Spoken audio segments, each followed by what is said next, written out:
side, and welcome to the Rose. Oh yeah, that's the end of the song where they you could get this on YouTube. Everybody, that is Bato Sai, Change Your Rotten Mind. And my favorite part of that song is when they're talking about to keep us divided. What is the end? James, do you know what the end game is? Yes, I do. Well, Yeah. we need to talk about that. There's so much stuff that we need to talk about. Everybody, I have James True on my channel today. You are mine. I have you held hostage, and I'm going to ask you all the things on my mind. And there's a lot of lights in here. Whoo, whoo, whoo. This is going to be so good. We have the best conversations. I am so grateful to know you and to share you with my audience, although I feel like everyone already knows who you are because you're just the fucking best dude.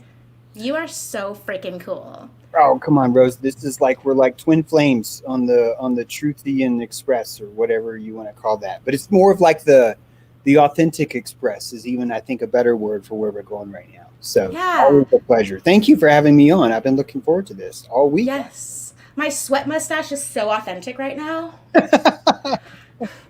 Okay, dude, all right. I didn't want to come in with a plan because I knew that if we just let the conversation go anywhere, it would be really super interesting. But the one thing that I really wanted to get to for sure is the idea of the bad girl boot camps, because I was sent to one and I know you worked for one, and I just always have so many questions for the people that worked for those places. So maybe I could tell you a little bit about the place that I was sent, and then you could maybe talk about the aspects of it that maybe were good for adolescent brains, and then maybe aspects of it that weren't, because I've been wondering this whole time, because I know it was supposed to be a punishment, but I had way too much fun at that place. And I don't even know if I learned my lesson or not. So we'll get to that too. But first of all, I just have questions about your background because I just feel like I don't know that much about your history. I just put my brakes on because I got to buckle up for this. So I want to know a little bit about your awakening and how you got to be where you are right now in terms of when you were a kid, what did you want to be when you grew up? And when do you feel like, were you always like the odd man out thinking that something wasn't right with the world? Go ahead. So I think all of us are here and we're just awakening at birth. And that's really just what's happening. And if anything, what's happened is that the last year or two, enough people have caught on that's why we're here, that we think it's the Great Awakening is like a new thing or like it's a phenomenon that started lately. But truthfully, it's just like it's hit the zeitgeist lately, like it hit the top 40. And now everybody knows that's kind of the tune. So I think if all of you look at your life, you will find that you've been awakening from the time you were born. And that truthfully, you were always poking your finger in the static of the world to say, is this real? Is this real? Is this real? And that it only took a matter of being comfortable enough in the doubt that's really allowed us to awaken. In other words, we've always been wanting to awake. It's always been a lack of electricity that we've had to trust that it will be okay if the system is not what we think it is. And what made it that way is that the system is so shitty that now it's so uncomfortable that we can finally be comfortable enough with the idea that maybe it's not real. In fact, that might even sound nice to some of us. So I think truthfully, that's what's allowed this awakening to happen, is thank God that it's gotten so shitty because It's allowed us to want something different, if that makes sense. Yes, it does. And something I've always liked about your take on things is that you've come up with a way to describe other people's point of view in from a place of seemingly compassionate stance, oh, I can explain why that person is, and the way that you describe them is compassionate, because I'll be fuck the normies, but you'll be like, no, wait, hold on a second, let's look at it from their perspective, and they're just, they're self-soothing. When I first heard you say that phrase, I was just like, oh my God, yeah, they're just like little babies trying to feel better. Yeah, they are. And I only know that because I was one of them. I climbed to the top of the high dive, Rose, when I was a kid, and I couldn't jump. So I'm just saying, I know what that's like. I know that looking down at the high dive was like, do I want to jump or do I want to face the humiliation of 200 people watching me climb back down the ladder? And I, thank God, chose to climb back down the ladder and face that humiliation, because that humiliation forged me into the fine shaven ape that you see before you today. That my ability to handle that humiliation and have a full taste of what it's like to feel that has allowed me to play the fool again and again and again. And it is through playing the fool that we can authentically learn something better because of the discomfort of being the fool. That is a power fucking move, to find yourself the fool, because it's going to lead you to the brightest, highest, tallest place that you can get to, just because of how shitty everything feels around you. So it's like a beautiful motivation, but only if you embrace it. Only if you embrace it. Very much like you're talking about the girls' camp, by the way. It's like exactly what we're talking about, because you've alchemized that. But some people have gone to these kid camps. I know several, and they have not alchemized that. They have seen that as the more trauma that's been added into their life, and that all of us make this choice every fucking day. Excuse my language. All of us. You can cuss on my stream. All of us make this choice every day. Thinking about E, I know E might be listening, but all of us make that choice, and that choice is not based on our strength or how good our genes are or how unracist we are. No, it's simply based on the amount of electricity we have to spend in that moment. And the more electricity we have, the better decisions we make, the more we alchemize from that decision. And that's what makes us more powerful next time, to do the next thing. Now, the high dive, that was a literal story from your past, for sure? Yeah.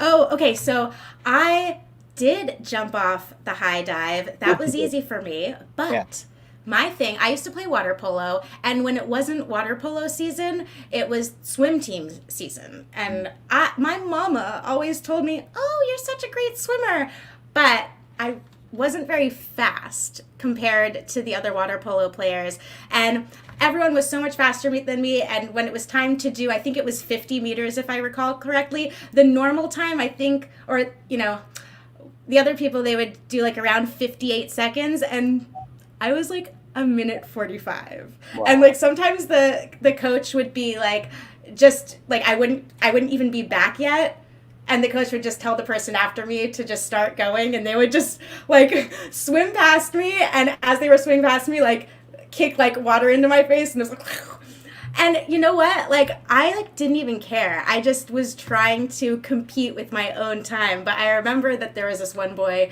who just like said right to my face, he was just like, "You're not a very fast swimmer." And I was like, "Oh, I know." But yeah, that was my struggle. But I think it was to my disadvantage sometimes, because I kept putting myself out there in humiliating situations. Yeah, but that's how you make a diamond. And that's why you glow so much. And I seriously mean that. You fucking glow like it's amazing. And that, I'm going to top that story. I'm going to try and top that story. Okay, please do. Because if we're forging ourselves in humility, I used to run cross country in 7th grade, and they called me Orca. I was really slow. It was really, really slow. In fact, because the scores were cumulative, I was really hurting the team by being there. I was like really dragging the team down because my score would hurt everyone else. And there were times in Chattanooga where we would run the track meet, the cross country meet. It was like, I'm guessing 1.5 miles, if I remember correctly. It wasn't that far. Maybe it was 3 miles. I don't know. Whatever you run in high school. We did that. And the boys started first. I was a boy. I ran then. And after the boys' race, the girls' race started. And I got passed by 4 girls. I got passed by 4 girls. And that still hurts. Not because they're girls, although that does add to it. But if you can understand what that's like, that really forges you, that not having the approval of the crowd is something that you can learn to do without. And that I think that experience, the day that I ran in and got passed by 4, they were really fast girls, by the way, because they were like, they were the top heat of the next heat. So I will say in my compliment, I was passed by 4 probably all county girls, right? That went to like all county. So I think that kind of shows you that, there were other girls that didn't pass me. And that forged me kind of into who I was. In fact, I came home once and I remember telling my mom, oh my God, I passed 4 people. Do you know what place I came in? And she's like, 4th to last. And I was like, no, 37th. I came in 37th place. It's like, that's like a freaking record for me. And so I had that beautiful, really, those are like beautiful vitriolic moments where the only person there to comfort me is me. Mm-hmm. And that's when you really get to know yourself. And that's when you start to enter into a world like this where we're surrounded by dissonance, where everything's being thrown at you and it's easy to kind of feel victimized. That's where someone like me and someone like you will start to say, hey, is this really the best electrical way of looking at this? And you do this all the time. I know that. It's one of the reasons why we vibe so much. That there's an extra bit of electricity that you and I both spend on the compassion end of that. And that spending that electricity is really the way to occult the world, to apocalypse the world, to decipher it. You can decipher this entire world with compassion. Yes. And the more you think that there are evil people out there, the more you're using lazy tactics to dismiss your compassion for someone, because you think it has to mean consent. But you can have compassion for someone and not actually consent to what they're doing. Instead, you can just use that compassion to understand, why was it in their cockpit the most intelligent decision in the world to do this shitty thing to me? And if you look at it like that, like inside their cockpit, this shitty thing they did to me, they weren't actually trying to be shitty. You could certainly argue there's situations where someone's acting out of anger, but for the most part, people are trying their best they can to do the most moral decision they can inside their cockpit. Right. They're in their cockpit. Yes. Looking through their own aperture, as you say. Yeah, they have to sleep that night. And anyone who does something that they feel guilty for is going to lose sleep. And anyone that does something that they feel proud of is going to gain sleep. And everyone has that same goal. And it means that when they're inside their cockpit, they are using their instruments exactly like you are. They have the exact same goal, the exact same flight path as you, but they don't have the same amount of electricity as you do. And it's that difference in electricity that really defines what makes our decisions. That's what we call people selfish, egotistical, narcissistic. These are people that simply did not have enough electricity to make the decision they did. And they spent is what they could.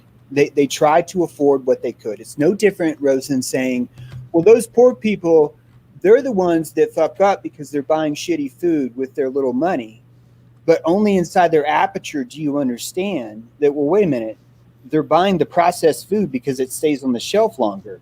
They can make $3 last a whole lot longer if they buy bullshit like dry stuff versus vegetables.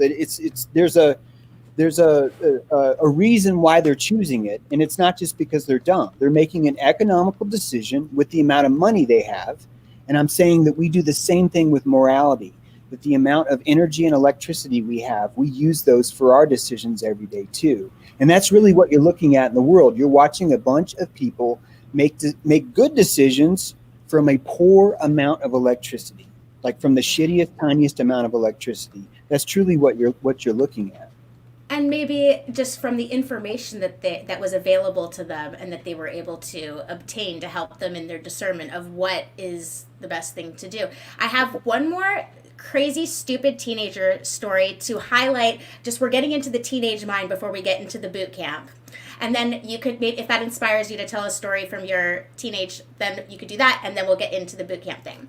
So this was one of my experiences that told me that I'm different. I don't understand other teenagers, and I don't know how to like pretend like I'm not an alien. Like I always felt like I was an alien. And so this is what happened. I worked at McConnell's Ice Cream in Santa Barbara. I was scooping ice cream, and 5 of my best friends came in, and I gave them all free ice cream, which I know is immoral, but I was a dumb, idiot teenager who wasn't thinking about the fact that my boss was losing money over it. So just had to put that disclaimer out there. And they all came in, and we were all going to go to this 18 and under dance night, which, by the way, was so gross to remember because it was right when the thong song came out, and the place had like cages that girls would get in and dance. And I remember we felt so cool dancing in the cages. What was up with that? Are you talking about thong to thong thong thong? Yeah. Okay, just want to make sure. Same That's page. what I'm talking about. And so they're all come in with the matching jean skirts that were all ripped. These jean skirts with the rhinestone belts and like the matching tank tops. So they're all wearing the same exact outfit, and they said, "Oh yeah, we just got this for the 18 and under night." So I thought the right thing for me to do was go and get the same exact outfit because we were all going together, right? Well, apparently that was wrong. And the next day when I was at work, because I like told them that I got my skirt and my tank top for Friday night. So they all came and showed up at McConnell's Ice Cream to say, "We're here to confront you because we just feel like you're copying us." Wow. I know, wasn't that interesting? And so they were really angry at me for a while. And so I remember back then thinking, what did I actually do to piss these people off? Because this doesn't make sense. It would make sense if it was just one girl, and then I was like, "Oh, I respect you, and I like your outfit, and I'm going to copy you." But I was like, the group did it, so I'm going to do it. So so I felt really insecure because I'm like, why am I retarded? How come I wasn't able to figure out in advance that this wouldn't be a good decision? Because I was only doing this because I thought it would make everyone feel happy. Mm-hmm. But nowadays, when I'm the odd person out, I think knowing that you're in truth and knowing that you're not the retard, like with the masks and going out in public, like it is not awkward at all. Like I feel so powerful because I know I'm right. Yeah, and I would call that because you're grounded, and because when lightning strikes a grounding rod's fine. Grounding rod's like, yeah, that's why I'm here. And that decision to you to do that was the right decision because you truthfully did make them all happy, because you provided a grounding rod for that group to trauma bond, which we'll talk about this in a sec, right, with the girls camp, but to trauma bond and to shed excess electricity through you. That was a simultaneous act, that you provided them a service. You came to them unknowingly, and I think actually intrinsically deep down you smelled this need and you wanted to fulfill this need. You knew that this is actually exactly what they wanted, Rose. I really think that this is how it happens. Your keel knew that, and your keel was being so kind to be like, "Oh, I'm going to go help this. Here's how I have to do it." It's your neocortex that got sidewinded. Because your neocortex has this whole idea that this place works differently, but your keel knows that this is all working electrically. So that your gut, your intuition acted on that, and it knew that this strife was coming because you were that grounding rod. And that's why, as long as we alchemize it right, as long as we process that, in other words, in that time, if you would have had the wisdom that you had now, you still could have done that, but it wouldn't have hurt, because you could have watched these girls trauma bond over their rebuke of you. And even that could have been something that you could have stood in, almost like a Faraday cage, like your frickin' Tesla.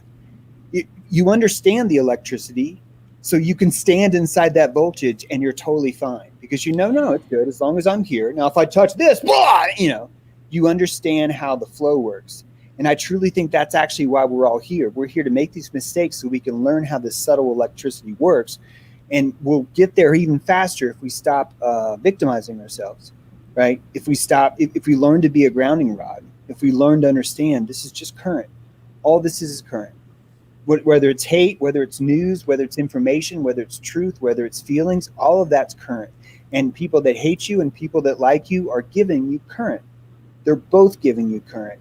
And it's only because we reject the negative current that it acts so badly to hurt us. It's only because we reject it. It's like the Faraday cage where we're literally touching the side. Like, I don't want to touch anything. I don't want to. We just don't understand how it works yet. But the sooner we do, the sooner we can alchemize that stuff. I have people that hate me now, and some of them, it's not all of them, but some of them that hate me, it's okay. Not only is it okay, it makes me feel like I'm on the right path. I know you have to get this too. It's showing you that your dowsing rod, right, has found fucking water. And you only know that because you have this tension, right? One tension's like, way to go. The other tension's like, you're a fucking evil guy. And yeah, there's water here, so. Yeah. All right. Well, you don't seem like you're inspired to tell a weird teenager story, so let's jump into the Bad Girl Boot Camp that I was sent to. It's actually for both both genders, but they separate. They start with the girls. Okay, just girls, and then just boys, all separated. But then when you go into transitions, because you're about to go home, they integrate the boys and girls for a couple of days. And I'm skipping ahead. But before I even go into how this worked out, my assessment overall is that why did my parents spend so many thousands of dollars sending me away so that a bunch of people that were literally 5 years older than me at the time, 23-year-olds, what freaking idiots, they don't know nothing about nothing, 23-year-olds. And they're the ones that are responsible for the lives of all these like troubled teens. But anyway, wouldn't it have been better and more cost efficient if the whole family just handcuffed me and took me and we all took a vacation to the woods together? Wouldn't that have been better and smarter? And I would have been like, oh my gosh, my parents cared about me enough to like ruin my life this way. You know what I mean? Like, I thought my life was over getting taken away because I was going to be like the pep rally coordinator or something. And I thought that was going to be like the highlight of my existence as a senior. But then of course, when you're there, they say, you're not ready to go back to your environment. So I never had a senior year of high school. And I think that really screwed me up in terms of my ability to immerse into like a normal life and like do everything in the way that society told me I was supposed to. And I worked so hard to have straight A's to like go to college and like become like a lawyer or a teacher or a doctor or something. But then everything went to shit. And so I ended up going to City College and exploring and having an incredible life. And I'm so grateful for that. So I'm glad that I didn't go to the Wharton business school at Pennsylvania like I thought I was going to. But so yeah, that's my assessment, is that the parents should have people need to do it themselves instead of pushing their kids off into the hands of other people. Go only ahead. child? Are you an only child? No, I'm the oldest of a million. There's me, Jamie, Michelle, Kara, Maya, Michael, and Adam. Damn. But me and Jamie are the only biological 100%, and then there's steps and halves. Okay. How much older than Jamie are you? 3 years. Okay. Would you say that you were on the pedestal growing up, or were you the scapegoat? Well, according to the family model in my alcohol and drug counseling classes, I would say that I was the hero. Okay. And then I became the scapegoat. Right. Or you were the hero, pedestal, and you said no. Yeah. And I think that's probably what happened. Yeah. Because most golden childs don't say no. They can't. It's too enthralling. It's too attractive up there. It's only you were like, I don't want to do this. I don't want to do this. This isn't me. This isn't me. Exactly. And that's probably why you end up in the wilderness program, because most of the kids that end up in the wilderness program had parents that were afraid. They were shedding the electricity of the responsibility of what it was going to take to save their kids. And the kids that we would have like weekly and sometimes monthly, meetings with parents. And I think it was more monthly probably. And that the parents were fucking insane. And I really wish that I could have brought them.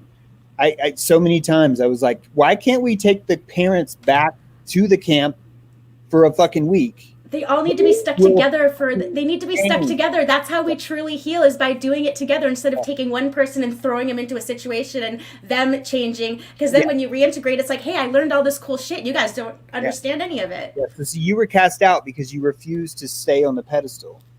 And that's what you get. That's what you get. It's the same thing that happens if you're in the pit. It's if you're going to be scapegoat, if you're going to be golden child, if you reject those roles, it's going to be as expensive as hell.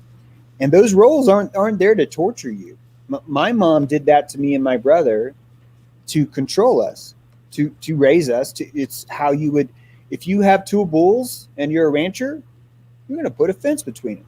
You're going to put a fence between those two bulls, and then you're automatically going to feel better. You're like, okay, that's good. And the whole time you're going to make sure, as long as that fence is good, it's good. And that fence is saying, oh, Rose, you're so great, and you would never let us down. What are you doing letting us down? Rose, you're so great. It's so perfect. What are you doing? It's this constant, like, get on the pedestal, right? And then the scapegoat is getting the exact same torture, but from neglect, from complete neglect. And so it's like both children are being tortured, traumatized, but really that torture and trauma is only the bull's reaction to the fence. that if we truly had enough compassion for our parents, and I'm not suggesting that a 13-year-old could have compassion for their parents. That's not what I'm saying at all. But I'm just saying if you could, you would be able to understand that to raise kids, especially if you're a single mom, especially if both parents are working or in Babylon or whatever, that it's you're going to use these tactics to maintain control, to keep safety, to feed, to raise your children whatever way, and that because they've been taught that from their own parents, when you deviate from that pattern, they can't look at the calories as affordable in that. They're like, I can't do that. We must banish her to the woods. We will send her to a stranger, and they will do better, because truly someone in the woods knows better. It's no different than like a deer coming out and going, I'll raise Rose, send her with me, right? Except for it's a human. But yeah. Oh yeah, dude. I just decided to bring up some pictures of me in my boot camp. I'll show it in a minute. So, okay, this was one of those things where they came and they showed up and they held up handcuffs. So I wanted to ask you what you thought of the whole handcuffing of the teenagers and removing them from the house and then having the escorts put them on the plane. And I kept asking questions and was like, where am I going? And they kept saying that's FI, which stood for future information. So they're scaring you so that you don't know what's happening. But that's, like I said, it didn't really work on me because I had done some yayo recently, and I had just gone to the hospital with a broken arm. I had a sling on my arm. And I don't know, I was just in a really good mood, and I thought I had won something. Like, I actually thought I was going to be on TV or something when I'm like, me? Yes, of course, let's go. They're ready for the adventure. So they didn't actually need to use the handcuffs on me, but I was asking them questions. I'm like, so this is your job. How do you like your job? What is it like to, do this all the time and, put handcuffs on people? And have you ever been punched in the face? And so I was basically interviewing them the whole time. And they said that most of the time people didn't like it, and they had to use the handcuffs. What do you think about that part of it? I've never heard of that. I'm not. I'm just saying where I worked, that was not a protocol that I ever saw. Okay, so these are different programs then, because I thought a lot of them were very similar. I worked in a very unique program, a wilderness program. I'm not saying wilderness programs are unique, but it was all boys where I worked at, and most of them were under 18. Only one or two of them were 18. It was weird circumstances. Most of them were told, if you do not graduate from this wilderness program, you are going to jail or Nile Hall or something. And this was do you want to do this? And this was only if the parents could afford it. So this is upper class, snotty, drug-riddled kids that had behavioral problems. And they were put in the woods. And that program was mostly 15 to 17-year-olds. Yeah, same here. But I had the only group of 11 to 14-year-olds. Oh my gosh. So I had a completely different canvas, and I had a completely different approach. I was not running a penalty program, and there's no way that I would have been able to stay at that job if they would have assigned me to the 15 to 17-year-olds. And that's more just about my energy and just how I want to spend my energy. In fact, when I got that job, I didn't know I was getting that job. I just drove onto the property. I was living in a van. I was kind of a hippie then. I was just out of the Navy. I was exploring myself. I was finally free. I finished college and shit like that. Yeah, you sound like all of the motherfuckers that worked at the one I was at. All of them were like hippies that were finding themselves after getting out of the military. They were that?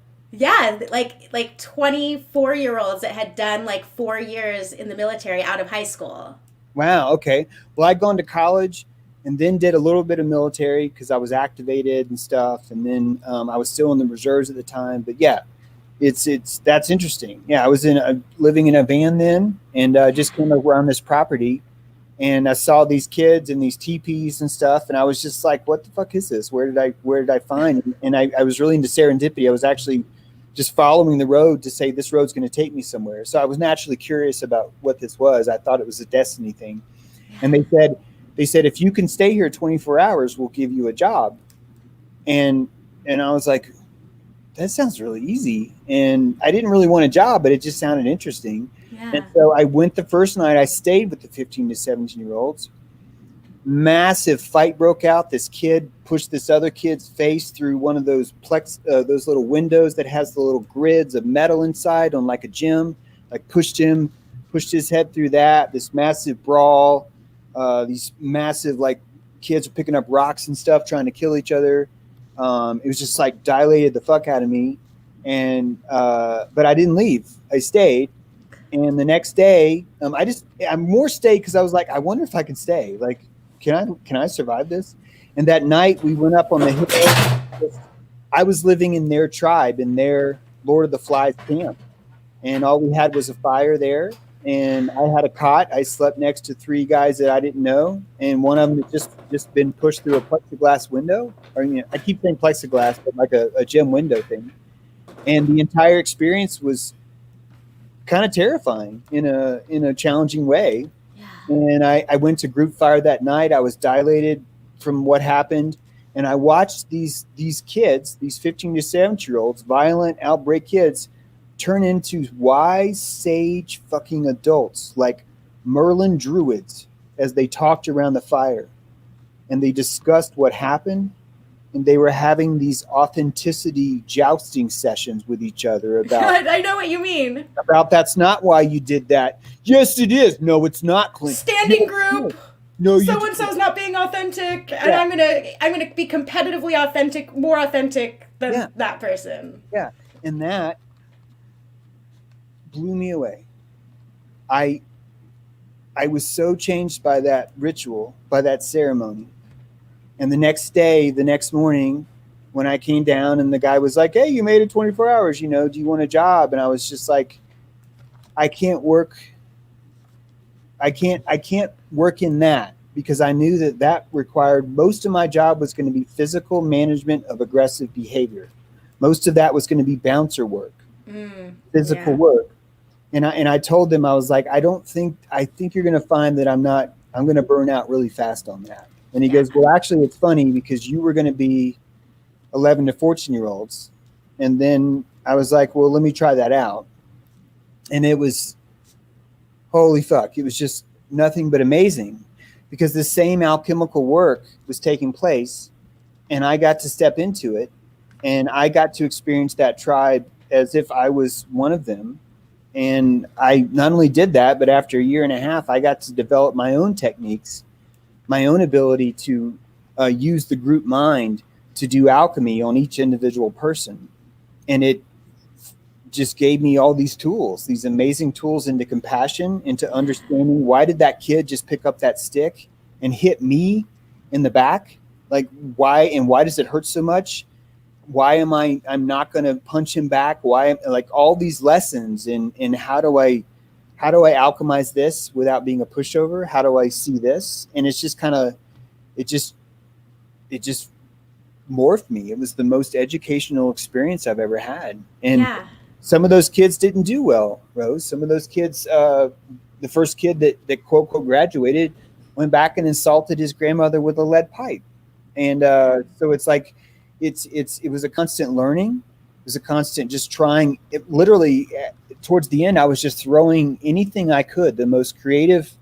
I was freaking painting their faces with black ash from the fire and like taking their name away and saying, you were no longer Johnny, but it just whatever rebirth ceremony I could. I was just trying to dilate these kids as much as I could because I felt so responsible for what happened to C.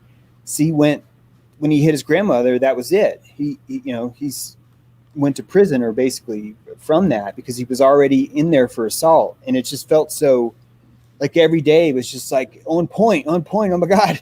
I want to, what can I do for these kids? What can happen? What kind of transformation could happen? And the whole time they are preying on me. They're looking for my weaknesses. They're finding all these things out mentally about how to fuck with me. And it was just, wow. Wow. It was such a gift. I remember that going into it, I was like, okay, this is a new adventure. This is a challenge. This is like and we're going back to the time period. I was like, this is like the show Survivor, but instead of trying to stay on the island, I'm trying to get off the island. So what is it that I have to do and say to win the staff over, make them want to be my best friend, and let me leave? Now, obviously, that didn't work because I ended up getting sent to the halfway house in Montana. My wilderness program was in Utah. And so the plane lands, and they, say, what do you want to eat? And like, eat whatever you want. And I was like, no, I'm not really hungry. But they're like, trust us, like, eat something because it's going to be a while till you have normal food again. And I was like, oh my gosh, how exciting. But it was pretty crazy, James. I have a feeling that maybe they didn't do this in your program, but people are violent. And it's funny because they had a really big escort with me because they thought I was going to get violent because I was a boxing trainer and all that stuff. But no, I wasn't interested in that because I never was into that to like hurt people. I was in it for the sport. Obviously boxing isn't even like a legitimate martial art because there's so many rules. But I get there into this little town called Duchesne, a couple hours away from Salt Lake City. And the first thing that they do is they take me into a room and they made me take off all of my clothes and turn around in a circle, a total strip search, bend over. Yeah. And they even had me take out the hair tie from my head only to replace it with another black hair tie. So I thought, this is very interesting. I wonder what this is supposed to psychologically do to me. And, like if I had been on my period, they would have made me change the thing in front of them. Like I was just grateful for that. But that was the worst part for me because obviously like who wants to be naked in front of a complete stranger? I'm like, I can't believe that. But then after that, my spirit was all the way up again because they presented me with this massive Kelty backpack. I was like, wow, this is so cool. Do I get to keep this? And inside the backpack was like 2 Gatorades and, all of my gear. Okay, so this is maybe a good time to show my picture. And the first picture in this album is kind of funny. My glasses broke. I obviously couldn't wear contacts, so my parents had my glasses sent there. My glasses broke. Oh, what's this? Okay. Oh, let me make this higher. So they have like this military thing. Can you see it? Not yet. I'm waiting for it to come up. Oh wait, there it is. Okay, now I do. Yeah. So that was me, and they gave us they gave me this hat and these bandanas and all of these different shirts and shorts. I'm like, oh my gosh, look at all this stuff. I get to wear a costume. It was the most beautiful, this is me right here. It was the most beautiful experience ever. And I loved my backpack and I used it, well, until I got paralyzed. But, and this was only a year before I got paralyzed too. This was a staff member, look how young she is. See, they're all hippies. And so I remember that this girl, she like was a runaway. Can you see my mouse? Yep. She was a runaway and she was found under a bridge in Toronto and they sent her there. I don't remember about this girl. This girl was the daughter of 2 psychiatrists and she kept having suicidal ideation. And I remember thinking, well, that's weird. I don't understand people who want to kill themselves. And now it's kind of funny because like later in life, like after all the trauma I experienced, like I have to admit, and I know people think this is weird, but sometimes I do find like some kind of like my self-soothing is kind of like imagining like someone like running into my room and like blowing my brains out or like me like rolling into the middle of the street and getting hit by a car. But it's not because I want to die. It's just like a really dramatic moment, like a theatrical moment to like escape the frustration of reality. And so that's one of the things that like people are like, oh, maybe you shouldn't say things like that because someone out there is going to actually kill themselves. Well, that's retarded because it's all about intent and I'm not intending to promote suicide. But I'm just trying to say that like later in life, like I understand where people are coming from in like different ways. But yeah, so there's me like doing a retarded boxing stance. But look at this beautifulness. I don't know how people could think this is a punishment. But then, of course, the like whole strip search. Oh, yeah, so this is why I wanted to show the pictures. This is a picture that my family sent me. And for some reason, this hurt me so much just to see them like having a great time and like holding a picture of me next to them. And I think that that's just like a good example of my family being like, fuck you, we got rid of you, like, I hope you're having fun. And at the time, I was just thinking, well, you guys suck, but I'm having the last laugh because I'm the one that's having a paid vacation that's really awesome. That's some powerful alchemy. And I think as that was even happening, as you're like, oh, tell me about your job. Oh, a lovely backpack. I think that is alchemy too. You're alchemizing the electricity of what's happening to you in real time, and you're doing the best you can with it because you're trying to conserve energy. You've always done that. It's part of our own skill, as electrical beings to figure this stuff out and figure out how to survive. When I worked at that wilderness camp, it was 4 days on, 3 days off. So I was only there for 4 days, and then for 3 days I was sleeping, and it literally just crashed, solid, of course, nothing but sleep. And it was because I was absorbing all of that. I wasn't being very judo about it. I wasn't utilizing the ground and the environment properly to conserve my own energy. And that was making me not as adept. Like if I was in that setting now, holy shit, I just love to try it. In fact, I do that now because we have this dojo thing, which is kind of like an online version of that. But because it's only like an hour or an hour and a half, I mean, it's not like we're fully immersed in the woods. And so I don't have that constant trauma. That constant vitriol, the constant hardness of the wilderness was really the best tool that I had, because that's what caused all the stuff to come out. That's what caused people's reaction to situations, was more what we focused on. It wasn't about you shouldn't have that reaction. It was about how can we take that reaction and create something positive with it, right? How do we deal with the anger that B just did something? How do we deal with that appropriately, right? We don't swallow it because that's not healthy either. How do we deal with it? That kind of thing. And so as long as you have enough vitriol, everyone gets to learn something. But if there's not enough vitriol, then no one learns anything because everyone's fronting the whole time. They're doing what you were doing, which is like, who do I impress? Who do I show that I'm good? Who do I show that I'm ready to go home? Yeah. That's why the wilderness program is so effective. It's because it's kind of secreting that vitriol and allowing that conflict to come out so you can watch how the child reacts. Yeah, I think the instant lesson that I learned just from being taken away was that, oh, I'm not in control. And like this was their last chance to show me that I wasn't in control, but I was 17, so after a year, then I was in control, but it was their last chance to be like the world, you are not in control of the universe, and like sometimes like shit's going to happen that's out of your control. And so you get driven out into the middle of nowhere, and for them they had a week on, a week off, and what the staff did is they buddied up and they shared a 1-bedroom apartment in Salt Lake City or wherever. And so while one person was working, the other person was basically at home sleeping, like you were explaining. And so there was earth phase, fire phase, water phase, and then air phase. And then in earth, I want you to stop me and tell me if there's anything similar with your program. Okay. In earth phase, you are 60 feet away from the entire group, and you can't speak. You have to be completely silent.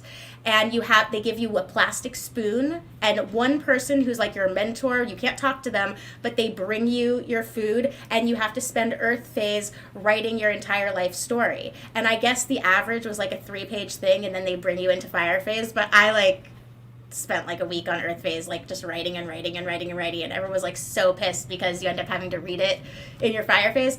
But then the mentor comes in and they blindfold you, and then you have to hold on they drag you, like not drag you, but they pull you, like you hold onto a stick and you're blindfolded, and then they have like the ceremony where they do a trust fall, and then they take your spoon and they break it in front of your face, because then you have to make your own spoon.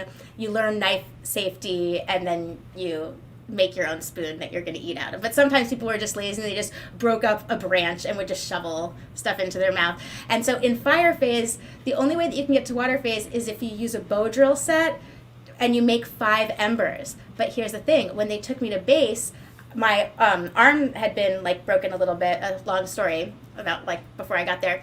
And so they had to put me in a cast. And so I never was able to make an ember, but when I was leaving, I realized that I could have made my cast into a top rock.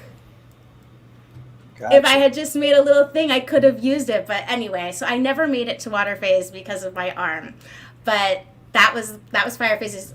You couldn't eat hot unless you made an emperor. So even though they had a little stove with a light, you had to demonstrate that you could make a fire, and then you could eat hot, like heat up your beans and rice. Right. And if you didn't make a fire, then you just get like the dehydrated beans and rice, you add water to it, and you stir for like 15 minutes. And then you just eat cold. So I just ate cold the whole time I was there, unless it was like a special day where everyone got the privilege of like having noodles or something. Did they do anything like that in your wilderness? So none of that there was really no structure, or if there was structure, I just completely threw it out. I honestly can't remember, because really, I noticed right away that none of the rules were going to work. They were telling me you're not allowed to touch the children unless it's to put them in a physical management of aggressive behavior, which is a PMAB. So you're supposed to cross their arms and place them on their arms and asphyxiate them basically while you keep their knee on their back. And I was like, I'm not going to do that to an 11-year-old. And I just noticed really quick that no one was watching. No one, I really could run this group how I wanted. And I just kind of let my gut take over. And so a lot of the things that we would do, we had punishments, we had rewards, but all those came very naturally. It just came just organically. We noticed that, wow, it's the really shitty job in the winter is to go with a bucket down to the frog pond and get enough water to come back to put out the cooking fire. That's just a shitty job. No one wants that. It's like it just naturally had a structure to it. And as long as the tribe had a cohesive set of kind of rules, it's more like fouls that they followed, that the structure of the tribe kind of held itself together. We did have things where if a kid would act up, we would send him out. But normally he would go out with a counselor, and it was kind of a big deal because you have to get another counselor to come. And he would take the kid out like a couple miles, and it would just be him and the kid for a few days. And I did one of those, and a bobcat showed up, and we couldn't see the bobcat. And if you've ever heard a bobcat cry, it's like this flaming, hovering baby sound. Like if a baby was on fire and hovering, that's kind of what a bobcat sounds like. It's this really eerie, kind of piercing sound. And I remember that when that bobcat was circling where we were camping, that the second it laid out that cry, the child was the most obedient, open to suggestion, ready to learn. They just wanted to go back, and they were willing to do anything at that point. And I think that's when I really started to notice that dilation itself was the only time when you could sort of reach someone, is when they're dilated. And sometimes you're dilated by fear. A lot of times you are. But sometimes you're dilated by inspiration, by love, by you hear a good song, you hear a good beat. Like there's these opportunities in life where your consciousness just fully opens, you're dilated. And it's during those dilations that you can do so much learning. In fact, when a child sticks a fork into a light socket, the mom doesn't go, "Hey, let's have a conversation about electricity." No, it's instant dilate. She's like, "James Marshall True," she instantly puts you into shock with their voice. And she's doing that because she knows that's going to dilate. I'm saying that intrinsically we know this stuff, Rose. Like we know how this works. And a mother will do that to her child because she knows if she can get it to dilate, the correction can be inserted. It can be installed. So It's sort of like picturing yourself like a torus. When you dilate, because you have trust from inside the parent, the dilation, the strong dilation causes that permeability, that openness for the correction to come in. Then the child closes again, and then they're hopefully autonomous, but now with that lesson. And so I kept trying to do that in the wilderness camp, just in the most creative possible way I could, because a lot of these kids were really fucked up. And most of the time it was their parents. Not all the time. Some of them had some serious medication issues. Just then was when Ritalin was invented. Mm-hmm. So like in one season when I got there, we went from administering vitriol, like they didn't call it that, but like administering wilderness, I forget what, wilderness training or something. Like it would be like 4 months of that. They noticed that they could get the same behavior like after one script of Ritalin. And so they one by one, they were taking the kids and putting them on Ritalin. And that was really taking away the ability to work, taking away the ability to help them. But it was producing behavior in all of them that was meeting all those criteria that allowed them to come home. It was creating that steady state long enough to where you were able to graduate them and really, really fuck them up there too. So it was such a blessing because I feel like I was able to see just how broken adults are, just how stupid, naive, broken, uncompassionate, and dull they are, because I was watching how they were running these programs, and I was watching the parents come in and truly looking at just the stunning retardation of parenting, living with you. Parents banging ashtrays together. Where's my son? Where's my son? Where's my son? And it's like, I told you that your son would be 12 minutes late because he's at the gym and there was an argument. You know, it's like, you're going to be okay. You're going to see your son.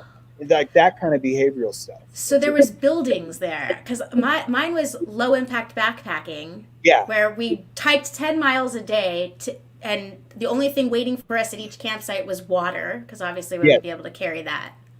Yes, we were just like you.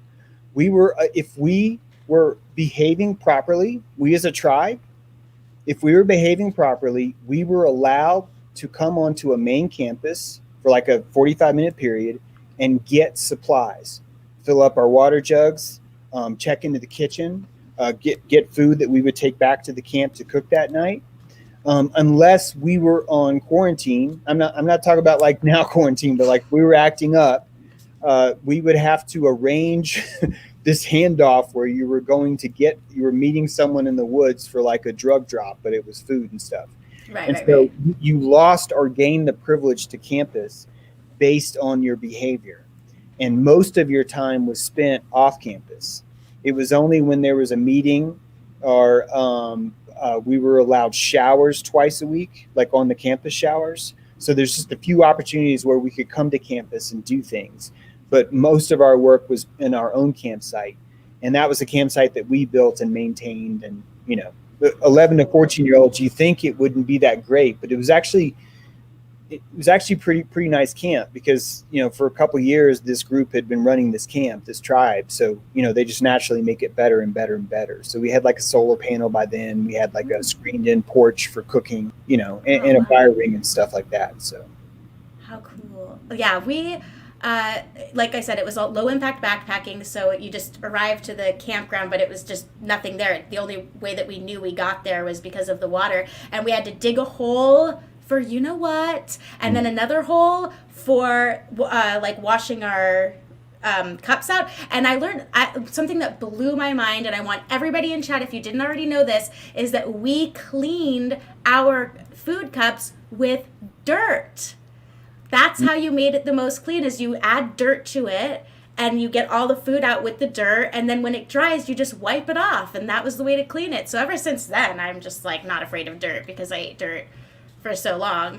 But anytime that we had to like go to the latrine hole, we had to scream our own names constantly so that they would hear us, and like in case someone was like bulimic or something, they wouldn't be able to, like, so because my legal name is Lindsay, so it's like Lindsay, and so I like would try to like, I'd be like, can I sing instead of say my name? Wouldn't that be more efficient? But it's like all about like conforming to the rules. So like, no, you're not allowed to sing, just say your name. And so yeah, it was a little bit different, and we would have to do drills where we would fill up our backpacks, put it on, and then take off our backpacks and empty it. Did you guys do drills like that? And if someone messed up, everyone pays the price. And it reminded me a lot of Full Metal Jacket. Like if there was a pile, everyone else would be taught to like be like, yeah, man, you gotta shape up, or else we're gonna be doing this drills all day, and then we're not gonna get to the next campsite by dark. Yeah, we definitely had things like that, but it was more about like, if we didn't make breakfast in time, if we weren't able to cook our own breakfast and have breakfast closed by a certain time, that was considered a failure. And if we didn't have lunch, ready and prepared by a certain time and signed off, that was a failure. And those failures allowed us or did not allow us to come on campus. And so that caused a lot of vitriol where the groups were constantly, applying pressure to one person. And that was creating a lot of scapegoating and a lot of energy transfer then. But it was also really forging a lot of boundaries. The kids were really developing boundaries pretty fast then. And I think I was pretty naive at the time about how boundaries work. And so I don't think I'll just put it this way. I really wish that I had the knowledge now back then. It'd really be cool to like live both lives next to each other just to see how different it would be, even if it was different at all. But it was, we dealt with runaways sometimes. The kids would run away. We would find them at a bus station or whatever. And most of the time they're like, we just wanted a pack of cigarettes, you know. It's like really wanted a cigarette. And we figured if we would, you know, it was like 12 miles away, there's a bus station. We figured there was probably a cigarette machine there and we could go there and get that. So a lot of stuff like that. There's a lot of like, you know, theft, people stealing something else or whatever, which really wasn't even that big of a deal because no one really had anything valuable there. Nothing really was, you know, everything we had valuable was more like Indian money, like cool little shells and rocks. They developed their own currency. That currency they had found in the riverbed, just old fossils that they would find that were interesting. They would trade that. They were called Indian money. We developed our own ceremonies. We were called Endow and the Torch Carriers. And so we utilized that archetype a lot. And the group fire was really the big magic ceremony. I noticed right away that having a fire tender was like the best reward that I could come up with. That I noticed that supposed to be, when I first got there, the counselors was the fire tender. And I noticed that if I would just let the kids be the fire tender, that was like a huge honor, that the kids were fighting for that goal. And once I noticed that, I started to realize, you know, we could do like this whole thing could be reward based. And I just tried, like I said, I just tried everything. And it was weird because where I got the most flack was from parents and from other counselors. And one counselor told my kids that I wasn't a Christian and said that they need to watch out for me because I was the devil, which is ironic because that's like a popular thing that keeps happening this year. But even back then I was getting that. And do you know how terrifying it is to realize that your co-counselor is telling an 11-year-old boy that when Mr. True comes back, you need to watch out because he's Satan. And you really start to see just how fucked up people are. Like not people that are running this camp. Most of the older kids, most of the older counselors, honestly, Lindsay, most of it was just abuse. Counselors were there. They knew that physical punishment was how they ran things. They really got off on the intimidation factor. That's how they ran their camps. That's how I knew right away, I'm not going to survive. This is not something I want to do. It was only because of the younger kids that I noticed they're much more pliable, that the psyche starts to congeal about 14. And really it hopefully, I mean this, hopefully it closes up. Because if you don't have that psyche closed by 14, I don't think you're ever going to form into a person anyway. And when that bond first forges, I don't think that you have an incentive program at place. I don't think you can really talk to people in a compassionate way at that point. You're really dealing with their management of punishment. And that just because that's how the whole system ran. And I didn't see anyone trying to break out or do something different. And I think it's because that's the only system that really worked. And that was the system that was being rewarded. The 11 to 14-year-olds was always meant to be an experimental program. And I was told that it didn't really even matter what our numbers were. I'm talking about how many successful breakfasts did you have? And that's how they would measure. How many breakfasts did you make this month? How many lunches, how many dinners, right? How many times did you make it on campus? That was considered the only measurement for success. And so I was told that those stats didn't even really matter for the 11 to 14-year-olds because it was an experiment. The company I worked for was a Fortune 500 company. They were making serious bank off doing this. And, you know, it only took 50 acres of land and you had all that free labor. So it's just like a really interesting, like, just system that was set up. And in fact, I'd love to do that today. That's what I'm saying is now with everything that we know, like, you know how like Israel, they all like go into the army as like a prophylactic measure of like joining society. Like, what if everyone sent before their children have problems, do a wilderness program, like no matter what, whether they have problems or not, and everyone just had this team building exercise, just knowing everything that we know, being more aware and awake. Like, I feel like we could make the best preteen wilderness program that will just create all of these truth soldiers that can like take care of themselves and like know how to like deliver a cow.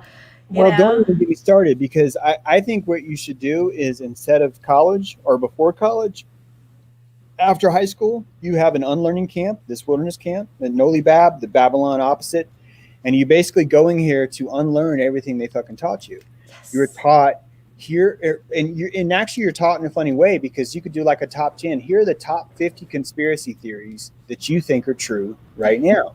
And Archduke Ferdinand is the cause of World War One, Shot right? heard round the You world. know, it's there was a Mason-Dixon line drawn across the country, and everyone on this side's a racist, and everyone on the other side's a liberal. And you're just like, and then you start to deprogram, you start to unwind that, you start to unlearn that. And then now you've got a good crop. Now you got a crop of Jedis because they're in the Yeah. woods, they're learning boundaries, they're learning ego, Rose. They're learning the value of ego. They're not shitting on ego. They're not shitting on the words like self, pride, ignorance. These are words that they have a better relationship to. They like the word ignorance. They look for it like they're hunting. They love words like ego and self and selfish and selfness. These are good words. It's the evacuated people that want the vaccine. It's the evacuated people that want you to believe all the lies. It's the evacuated people that are like, man, just fucking put on the mask, right? It's the self-full people that are the ones that are sovereign. They're the ones that are like, I'm not fucking buying that. That sounds stupid. That's why Yeah. this wilderness camp, I think it would be amazing. It's something I've been working for my whole life, honestly. And I've Maybe never been the whole closer than family this. can come though, just not the teenagers. But like maybe when the teenager reaches a certain age, I think we'll screw the public education system, so why not do it a little bit earlier, not Oh, I'm all 18, for it. Yeah. but like 15, and where well maybe the teenager goes first for a couple of weeks knowing that the whole family is going to come and join them, and then the teenager gets to share with the family all of the things that they learned, which is kind of what happened in mine, which is once they decide that you can go home, the parent comes and then you're the one holding the stick and they're blindfolded, and then you pull them and then you do to them what they did to you, and then like you explain to them like, yeah, there's bears at night, so we have to make sure the bags go up into the tree 15 feet off the ground, 10 feet away from the tree, and it has to be tied just right or else you're gonna get eaten. And so my mom was like, oh my gosh, and you're in charge of keeping me alive. And I'm like, yes, I am. And it made me feel really good because I was like, my mom was freaking helpless. She didn't know what the fuck to do, but we were stuck alone together for like 3 nights. And since I couldn't make her a fire, because by that time most people would definitely be a pro at making a fire because of my stupid cast,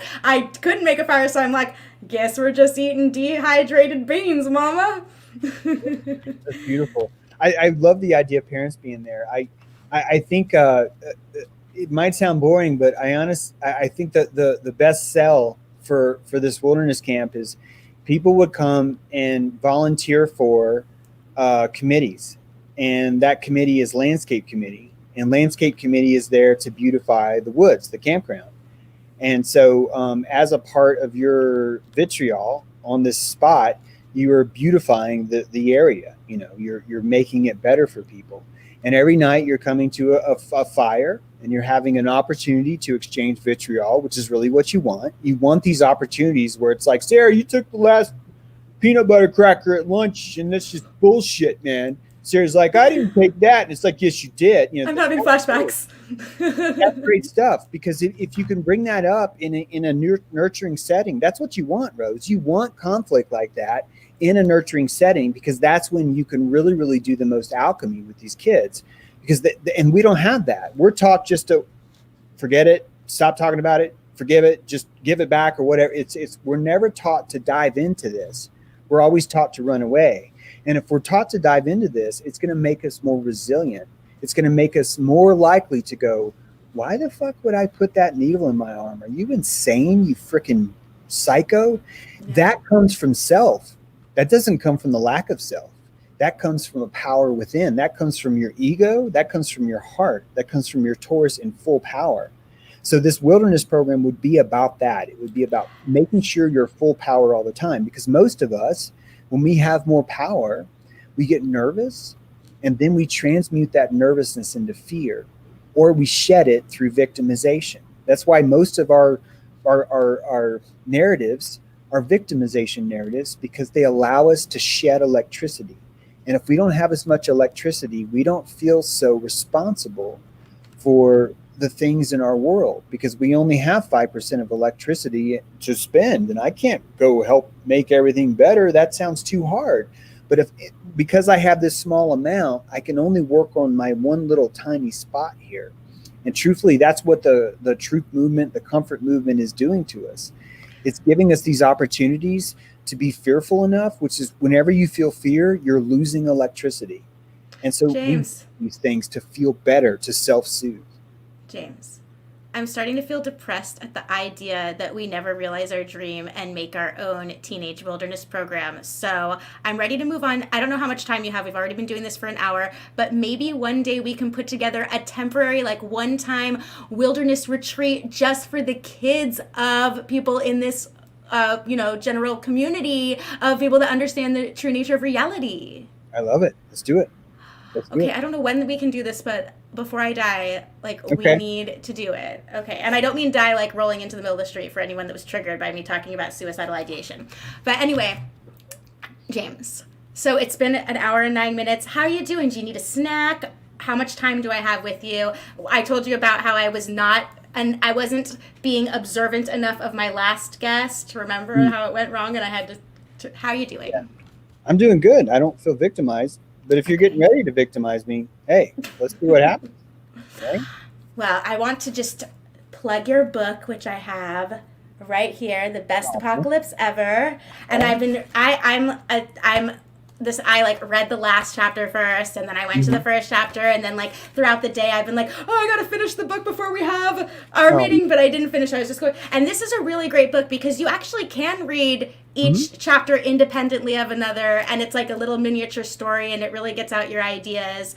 And I was thinking, and see, because I knew that we were going to, I have to read this whole book all over again, because knowing that we were going to talk, I kept telling little jokes to myself in my mind instead of probably retaining it too much. I remember I was looking and I saw you mention this Kali person over and over again. I just wanted to be who is Kali and who does Kali work for? And just coming up with all these little ideas. But anyway, this is a great book. I fucking love it, and I love how you're explaining all of the belts and the little spots where you're talking about the sensei to the student, and just the different perspectives of this is how the student talks to the master, and this is how the master's perspective is teaching the student. And I think this all relates to the whole idea of us growing up and trying to have compassion for the people around us.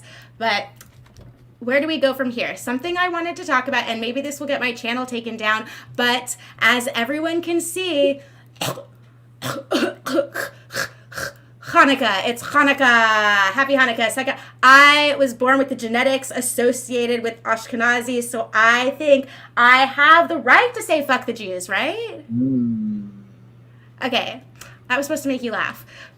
I was getting ready to add to that. And okay, go ahead and add to it. You're so serious. You don't give me enough time. I'm sorry. I set a timber of seriousness for the entire point of destroying it all in the name and sake of comedy. The problem is no one finds me funny, and so they just think I am serious all the time. But I'm like a barrel of laughs where no one's laughing, and it's soundproof. That's my comedy gold there.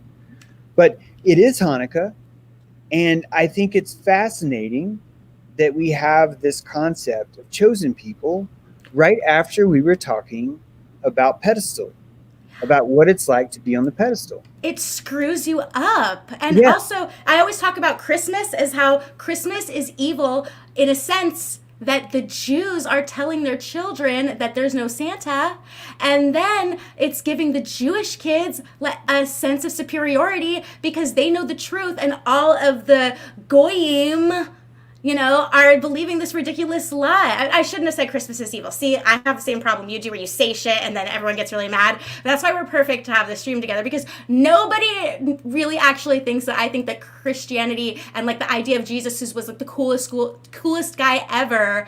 It's nothing against that. I'm just saying the Christmas tradition of Santa really I think, isn't this a good allegory for the whole thing? It's giving a sense of superiority, and it's just look, a lot of Jews, I don't think they realize that the religion is promoting racism, but then they use words like goy, but they think it's just a cult. They're I'm not a religious Jew, I'm just a cultural Jew. But they still, Okay, go ahead. I feel like you can jump in here.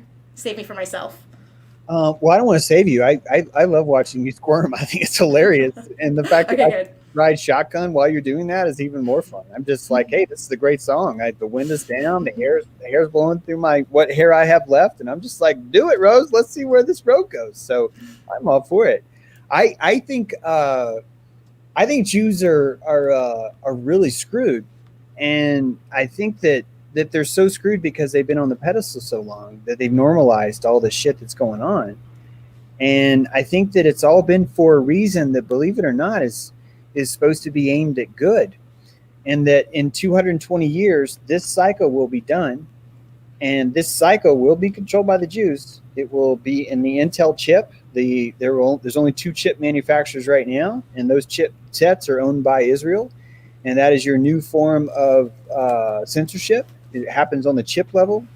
And that really does start to change because they now control the voice of the zeitgeist. The timbre and the voice of the zeitgeist are controlled by Israel. And everything that they're saying that they're doing is happening, and it's happening because of Zionism. It's happening because we choose to let this happen. And you can be mad at Jews all we want, but I wish to God for once we'd spend maybe 3 minutes fucking tearing a new asshole in Zionism and the people that support it. Because that's what's really causing the problem, is our willingness and desire to jump in the wood chipper. Yes, we can blame the Jews for putting the wood chipper there, but after a certain point, after a few thousand, hundreds of millions of lemmings that jumped into the wood chipper, and we keep doing it, I really, really think that it's more like we're consenting to this, that we want to have this happen right now. And I think that's always been built into the plan as to what's happening and what will unfold in the next 220 years. This is some serious go time right now, what we're watching. So, I mean, a lot of people will try to delineate the difference between Judaism and Zionism. And I was actually having this conversation with our mutual friend Ben Balderson recently, where it's like, if you are Jewish and you agree with those aspects of the religion, then there isn't that much of a difference between being Jewish and a Zionist. No. And if you disagree with those things, then you're just not Jewish, like me. Like, I don't consider myself Jewish because I don't ascribe to those religious ideals that I think are immoral and the most racist in the whole entire world. Well, actually, Rose, I think that if you truly look at traditional Judaism with its tenets, with its promise that there is no promised land, you actually will find that Judaism is directly in conflict with Zionism. But Zionists don't know that because we are being shaped by stories and culture. We are not being shaped by biblical doctrine. Guys, there are 7 holy days in the Bible, and not one Christian observes them. Leviticus 23, I think, outlines them. And if you really truly want to look at what Christianity is, you have to understand that there is a fleur-de-lis. There's a central pillar, and we call it Judaism, but really what we're calling it is the peeling of Islam and Christianity, right? Islam goes on one side, Christianity goes on the other. The middle pillar, the building 7, is Judaism. Building 7 is the sacrifice between the towers. Is it like the ladder in the Freemasonic artwork that we see? Okay. Yes. And so Judaism itself, the chosen people, really mean you fuckers are the sacrifice. And it doesn't matter if they believe it or not, because they're like, oh, we're the chosen people. Oh, it feels so good to be chosen. How's it going? It's done chosen. It's the whole thing. And that's part of the pedestal abuse. You'll find that most golden children love being a golden child. They love it. And Zionism is backing up this system because it pushes the idea of Zion, which, check this out, Rose, Zionism is germ theory. Zionism is not Judaism. Zionism is germ theory. Zionism is the idea that this world is broken, that there's a better world, and that world comes past xenophobia, past racism, past sexism, past ignorance. Then we have to get there, and the way we can get there is we have to fix all you dirty motherfuckers. We got to fix you. And we're going to fix each other because we all have sin, because we're all broken, because we're all this, we're all that. And that we're buying into because we are rejecting our Zarathustra, our Superman.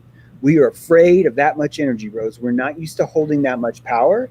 And because of that, we are shedding it through Zionism. It's Okay. giving us the opportunity to do that. All right. So this is part of why I want to join my stream.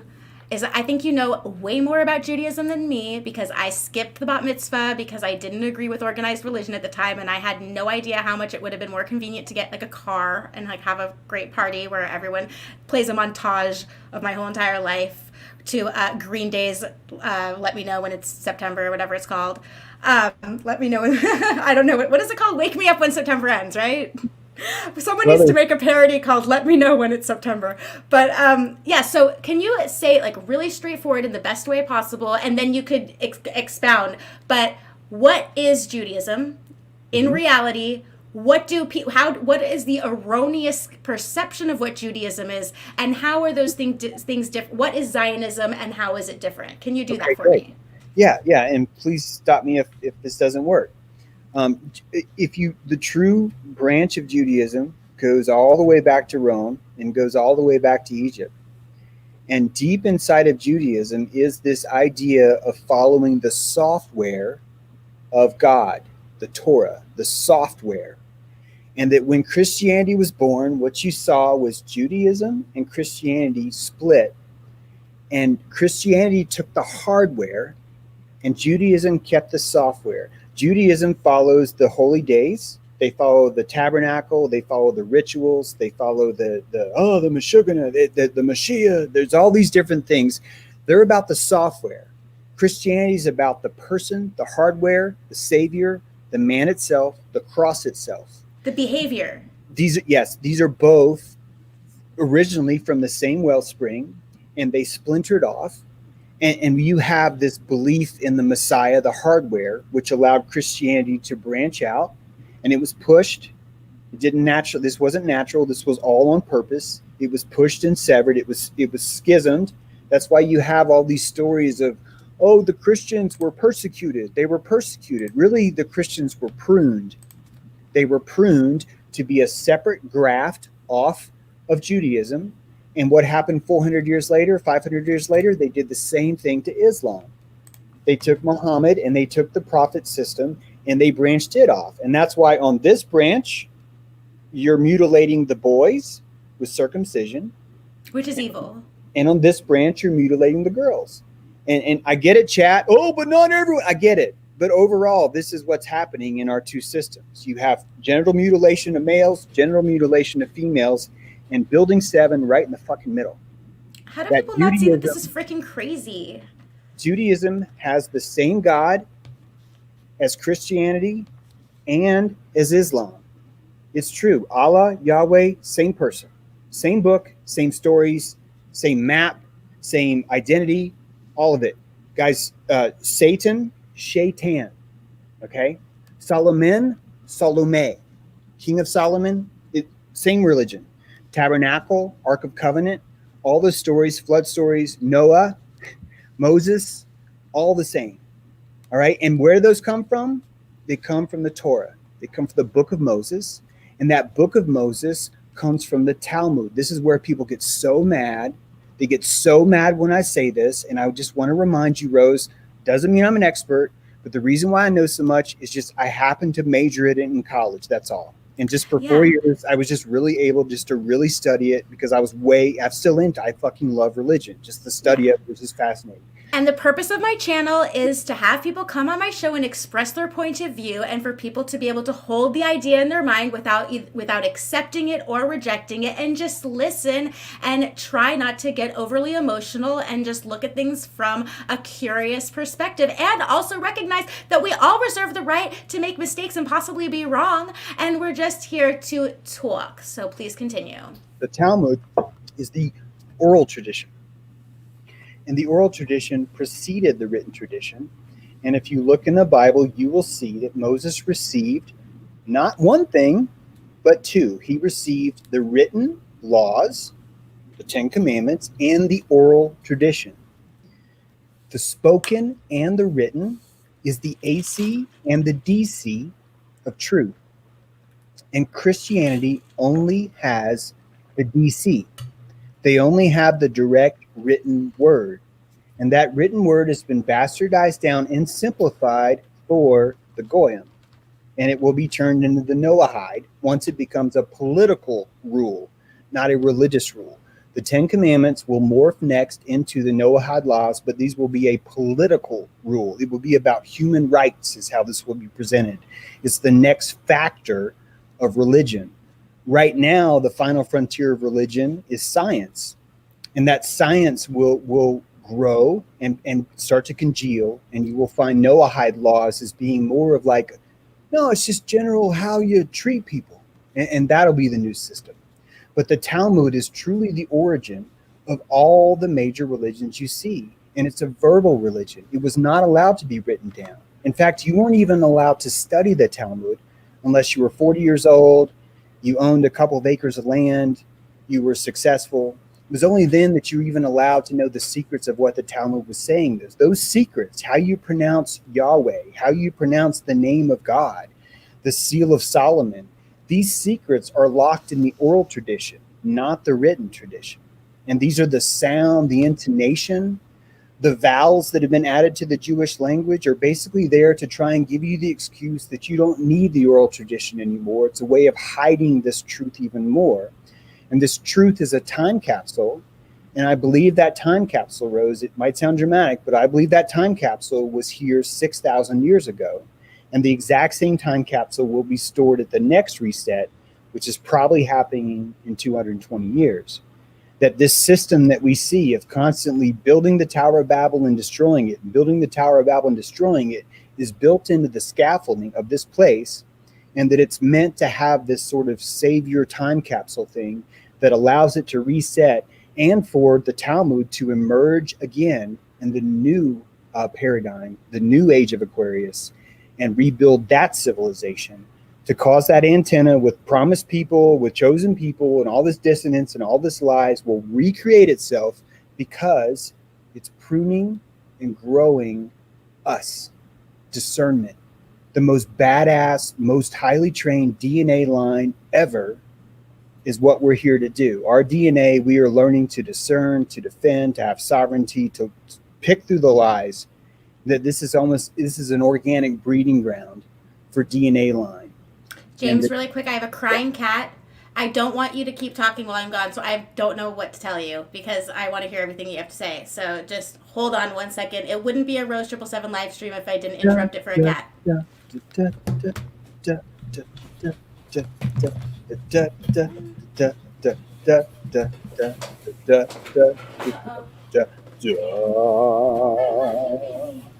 Let's see what chat's doing. Let's see how chat's doing. Let's see what do we got in chat. These are probably way behind, but we've got Bible Book Club thing, and I thought that she was screaming bloody murder. Okay, James, I got to tell you that I don't feel like I understand what Judaism is yet. I feel like since you get it so good in your head, you understand it, and so you're using all these words, and it feels like you're kind of speaking in riddles. Judaism, but maybe that's just how life is. Judaism is the belief in a single God. Judaism is the belief in there's one way, there's one Lord, and that Lord is Yahweh, and that Lord is the answer to all your problems. And if you're not obedient to that Lord, things are going to happen. And that's the essence of Judaism, the essence of Islam, and the essence of Christianity. But if you're like someone like Marty Leeds, or if you're just anyone that's just reading, if you're just discerning the Bible, you're seeing a lot of encoded things, a lot of really interesting things that are in there. And we just have different spins on these things. So truly, Judaism is an instrument of pruning DNA. That's what Judaism is. It's a I get that part of it, where everyone wants to of tuning DNA, of breeding people, and of taking the people that don't want to be people and turning them into man-bear pigs slowly through Goyim laws, through vaccines, through swine parts, through injecting them with swine parts. And that the ones that are like smart enough to go, I'm not going to do that, that's your crop. That's your cream, and you got your salt. And we're here to harvest these things. And Judaism is the instrument of that. It's the instrument of this whole place.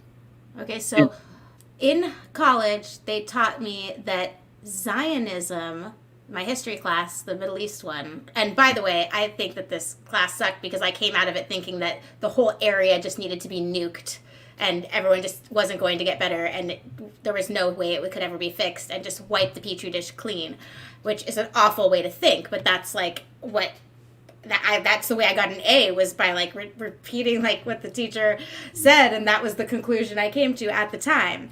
But also I was pretty brainwashed by 9/11 at that point. But so what is Zionism? Yeah, what Zionism is the goal of it? Zionism is the belief in Zion. That's literally all the term means. You know, to have an ism is the belief in whatever's before the word ism, before the letters ism. So Zion, it's the right to it for Israel to exist, but Israel was created. No. Okay. Israel's not Zion. Okay, this is what they told me, James. I'm just telling you what the teacher said, that Zionism is just the belief that Israel should exist. No, I know. They lie. But, well, no, they're not lying. They're just doing you the math. They're trying to tell you what Zion is. Zionism truly is the belief in Zion. Zion is the golden world, the golden dawn, the most perfect world that you can imagine is Zion. So it's not a geographical location in the Middle East? No, not even close. No, it's not at all. I think a lot of Jewish people think that Zionism is the right for Israel to exist. Rose, I think you'd be surprised how many Jewish people don't like Zionism. Oh, yeah, no, I know too. There's lots of different kinds of Jews, of course. I'm just saying, if anyone's telling you that Zionism and Judaism are the same, they don't understand either, because the direct tenets of Judaism actually reject the idea of a promised land. This is not a like, no, yeah, we will deliver this promised land. That's not what it's about at all.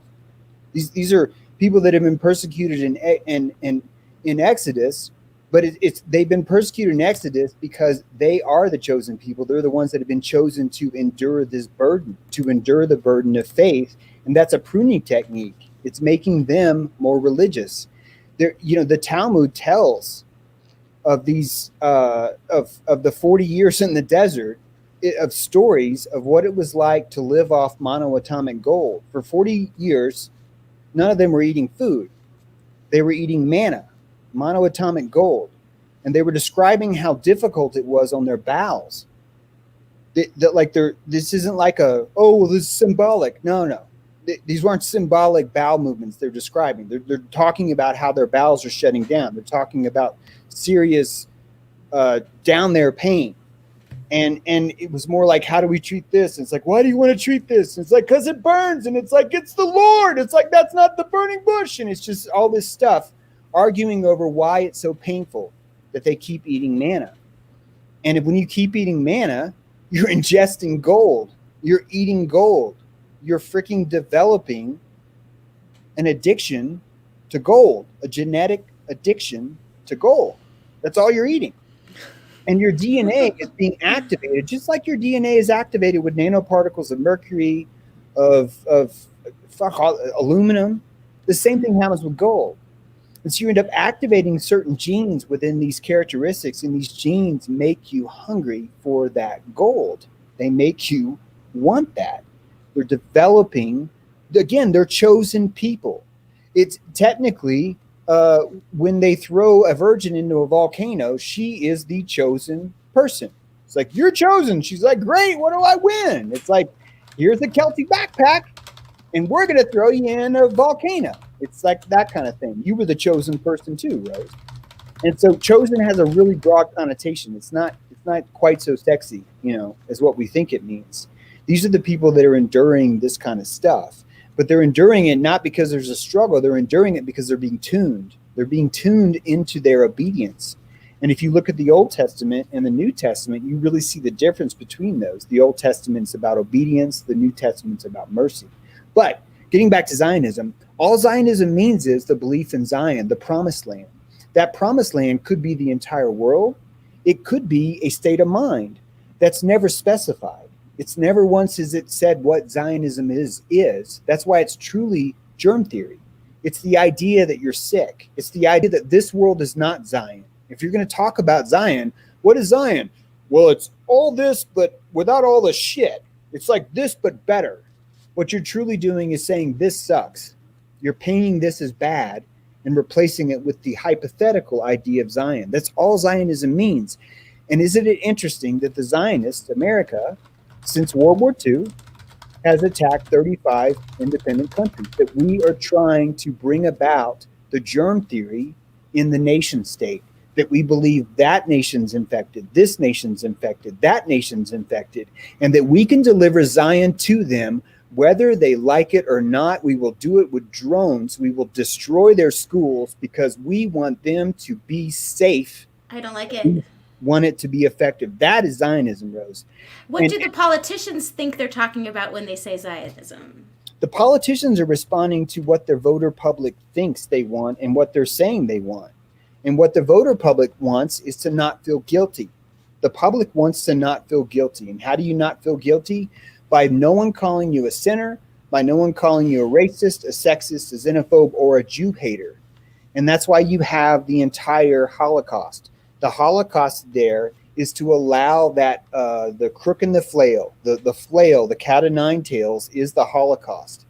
And you're supposed to be walking around when you graduate from high school going, oh, I'm such a Jew hater. How do you know that? 'Cause World War II. And it's this constant wearing of that crown of thorns that really funds and moves Zionism, because you end up with a comfort movement where I just don't want you to call me racist. Can you just not call me a Jew hater?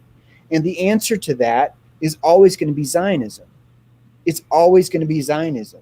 And that system, by the media, by the corporatocracy, by the government industry, is always pushing Zionism, because that's the drug that works. That's the drug that makes us feel soothed after we're called shitty people all the time. That's why Hollywood puts the actors on a pedestal, and that's why the news puts the people in the pit. People, you have dirty carbon footprints. This actor's amazing because he's going to fly a jet and go give $1,000 to somebody because they're poor. It's pedestal pit. 2 bulls, 1 fence, right? When you keep people in the pit, when you throw someone in a pit, you know 100% of the time what their motivation is. You don't even have to ask them. Their motivation, no matter what, is I would like to be out of the pit. And when you can have that motivation, Zionism is out of the pit.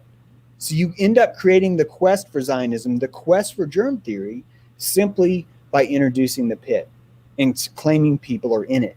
And it's the oldest freaking trick in the book, and it still works because of the shame, because of the core shame, because of our lack of ego, because of our lack of understanding of history. Most of what we understand about religion was learned in a dentist office, or from Dante's Inferno, or from Charlton Heston. It's not like we're actually really studying. Like I said, Leviticus 23, most people don't even know that there are 8 holy days in the Bible, and Christians don't support one of them. We don't observe one of them because we're not running Christianity. We're running Zionism. We're running this program that's been installed on top of that guilt that has these rules where we made up hell. That's not in the Bible. We made up this weird salvation thing. We've made up eternal damnation. Right. All that's not in the Bible, but that's in Zionism. And that comes with Zionism because of the promise that a promised golden land is coming. And that golden land would mean you're not in the pit. So I thought the eternal damnation came from Catholicism, but that's actually Zionism? If you take it back further, you'll see that all those tenets and ideas have been bastardized and turned into the same. Really, I think it's spiritual germ theory. The secret Jews that infiltrated the Catholicism, or... You know what I'm talking about? Yeah, you could call it that, but I think it'd be more responsible if we were to say that it's our appetite that's reacting to this. I'm saying that people would not choose to believe this religion if they weren't having an electrical addiction to feeling Zion, to feeling redemption from the pain, to feeling I don't want to suck anymore.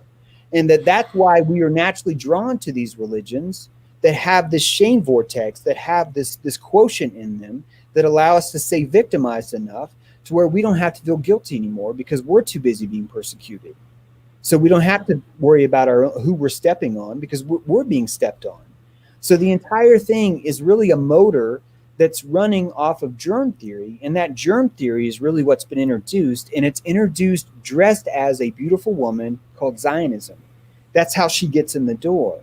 So you end up feeling guilty. Oh, well, Jews, they got to have their homeland. Look at the Holocaust. And instantly, and that's why 27 states have a law that makes it a felony to boycott Israel. The reason why those rules are in there is because those people now feel less guilty. Oh, well, I voted for Tom, and he says it's a felony to, so clearly he doesn't hate Jews. Well, I hate Jews even less. Look, I'm going to go over here and lick this Jew's taint. Watch this. And it's like, oh, yeah, well, I'm going to go do this. And so you have this pacing contest, right, to see which of us is more Zionist, which of us is closer to the Jew, which of us will go touch the wall, Rose, and wail in public on camera, which one will look the most real as he's doing it. That is appealing not to them, but to the appetite of the human, of the American voter, to feel less shitty about themselves. That's what. Okay. So up until this point, for the last 38 minutes, did you already say stuff that was supposed to shock me and make me feel offended and that you're Satan? Because I didn't get that yet. No, unless we talk about Venus. I would like to suggest to you that when you look at the planet Venus, it doesn't mean butt sex. It literally just means the rising morning star, which is the name for Jesus and is also the name for Lucifer. And if anything was to offend you, that would be the statement that would offend you, is that little 2-sentence part. That's it? That's it. Okay, Yeah. So you're describing the sky clock and you're talking about the different names that a luminary has. Yes.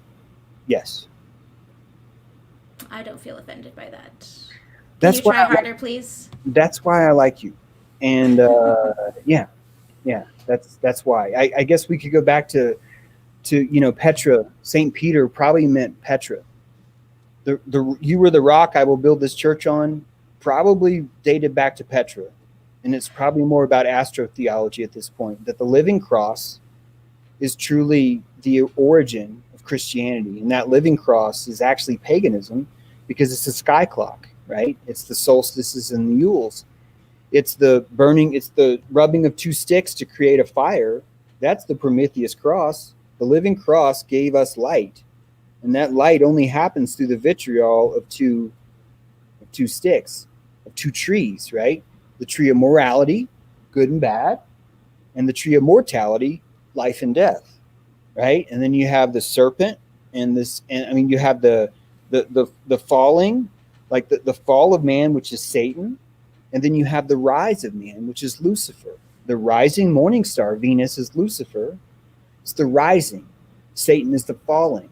So you end up with an archetypal, the same wheel, the cross. Man falls to Satan. Man falls to Satan. Satan rises to Lucifer. Lucifer rises to Christ. Christ transmutes to man. Man falls to Satan. Satan rises to Lucifer. Lucifer turns to Christ. We have demonized Lucifer because people do not want to go back up and gain electricity. They want to stay down here in victimhood because it's safer there. And so they will bastardize Lucifer because they don't want to go there. It's literally, Lucifer is how you get out of the pit. You recognize the rising morning star, and that's your footholds out of the pit. And there are people that are making a profit by keeping you in the pit because you will listen to them because you're afraid. And so people that are shaming the word Lucifer, that are shaming this concept, in my opinion, are archetypally keeping you in the pit. They're stopping the hero's journey, which is such a crucial journey in your mind, to be able to have the beliefs that you need to rise back out. And truly, when we start to do this, we notice that the fall isn't a fall at all. It's a motor. That this is a running motor once you get it going. And as long as you don't keep stopping every time you get to Lucifer because someone's going to freak the fuck out, you can really start to cook. You can. I love this cyclical idea that's describing the fact that humans aren't perfect and that they do different things in their journey of becoming more human. I'm digging that whole idea. Well, you have to. In fact, allegory. If you don't have that, the man ends up staying in the center and not really doing much. So you need the depth. The beauty of this world is that the fractals are so fractal that your sense of pushing the boundaries of good and evil could be multiplied by 10 trillion with someone else, that they might be able to push those bounds even more, But what's beautiful about this realm is that it's fractal like that. So you can max out your vitriol by pushing the bounds of what you have, and you still experience an authentic world, while someone else is allowed to push those same bounds, but on a more profound fractal level. And you're both of us are still sharing the same world. That's why we have lies. If we didn't have lies, you and I wouldn't have free will, because you and I would have to agree on every single thing in the world. It's the only way that we could objectively make our world. But since you want free will and I want free will, I have a buffer between you, because if you and I disagree, we can just call each other wrong, or we can call each other lying. So, well, you don't have enough information. That's giving you a buffer, almost like a video game. In other words, when you come in the video game and you're in the first level, it's not like the video game's having to render all the other levels. That would take way too much memory, right? So it stops, it can cut that off. It's only showing you my level, and you're only seeing your level. And the difference between us is this world of, well, he's confused, or he doesn't know what it is, or his aperture's all fucked, or he's lying, or whatever. That's truly the buffer that we need to maintain this state where we each have free will in the same shared environment, the same dojo earth, which is what I kind of call this place dojo earth, because it's more of like a training ground for discernment and energy. Yeah, Jason calls it schoolhouse earth, so it's kind of the same thing. The dojo just rolls off the tongue really well. I like that. So do you believe in objective morality, and do you think that there's like a higher power that's conscious? I think that when we had this Platonic idea that there's this perfect realm that exists and we're trying to match it, truly that really is Zionism, trying to show you, look how perfect it could be. And when you start to think about these hypotheticals like that, these perfect hypotheticals, what you're really doing is pulling love, energy, and attention out of the real world, what we have now. When I look around the world, the only instrument of morality that I see, the only one I see, is humanity. That if I want to see a moral environment, I'm going to have to watch a human install morality into it. That really is the only avenue for morality to bloom. So in effect, you and me, Rose, we are pollinators of morality. We are the factory, the instrument of God's morality. And we do that by having enough electricity and compassion to act morally. Now, the idea of an objective morality, I think, is more of like for retarded people. And I say that because if you can only look at the world where there's only one right answer, then you're probably going to want to cling to this idea of an objective morality. But if you look at the world through compassion and electricity, you'll truly find that a child will do as much as they can to make a moral decision. They will bake a cake for their mom, and they will make it out of rocks and mud and grass. And we should call that decision just as moral as a chef that came in and created a double dark chocolate swirl with a caramel red apple thing. Even though his cake is better, both of them have matching morality, because the instruments of morality in both of them were set to full on, to 11. They had turned it all the way up to 11. Both of them were acting out of sheer morality. And if we're going to create a world where we're going to rate morality, we would have to call this cake more moral than this cake. I'm using an analogy here to try and simplify it. But because of that, all we're really doing is cheapening everyone's efforts. So truly, morality is something that we are here to produce, and we naturally produce it. We do. We want to sleep well at night. We want to engage. We have an addiction to humanity naturally, so we want to have friends. We want people to find pride in what we do. We want to have pride in what we do. For the most part, that's how most of us are wired. I say most because sometimes our wiring can get broken, but for the most part, that's how all of us are wired. So truly, we are the only instrument of morality, because we're the only instrument that even understands what morality is. There's not a morality bug flying around. There's not a morality bird. There's not a morality lizard. There's only us. So we truly are the only source of morality around here. But by pretending that morality comes from outside of ourselves, what we're really doing is giving us an opportunity to be immoral, because we're saying, I'm not responsible for morality. Don't be looking at me for that. I can't be held responsible. No, morality is objective. That means it comes from that, not from me. And so I think we end up missing a lot of opportunities to be moral, because we're insisting that it's objective, or we're not in charge of it, or we don't have our own kind of ability to create it. Well, I ascribe to the idea do no harm, take no shit, don't hurt other people, and that you have the right to defend yourself with force. Do you agree with that or disagree with that? I think do no harm is really tricky. I know that simplistically it makes a lot of sense, and I certainly believe in natural law, Rose. I definitely believe. I mean, I don't even have to believe in it. I'm functioning and working under natural law, so it's not even something I have to really believe in or subscribe to. Right, because But there's consequences to behavior, but we're talking about the idea of something being correct or incorrect, but there's always going to be natural consequences. yeah, I don't like we could watch my bird feeder, which has pure natural law, and we could express that this bird was immoral at 9:15 this morning because he jumped on top of that chickadee, and that chickadee was cute, and he hadn't had seeds yet. You could tell he was really into that, and that big ass dove just came and sat on his ass, and that was just immoral. That dove's a shithead.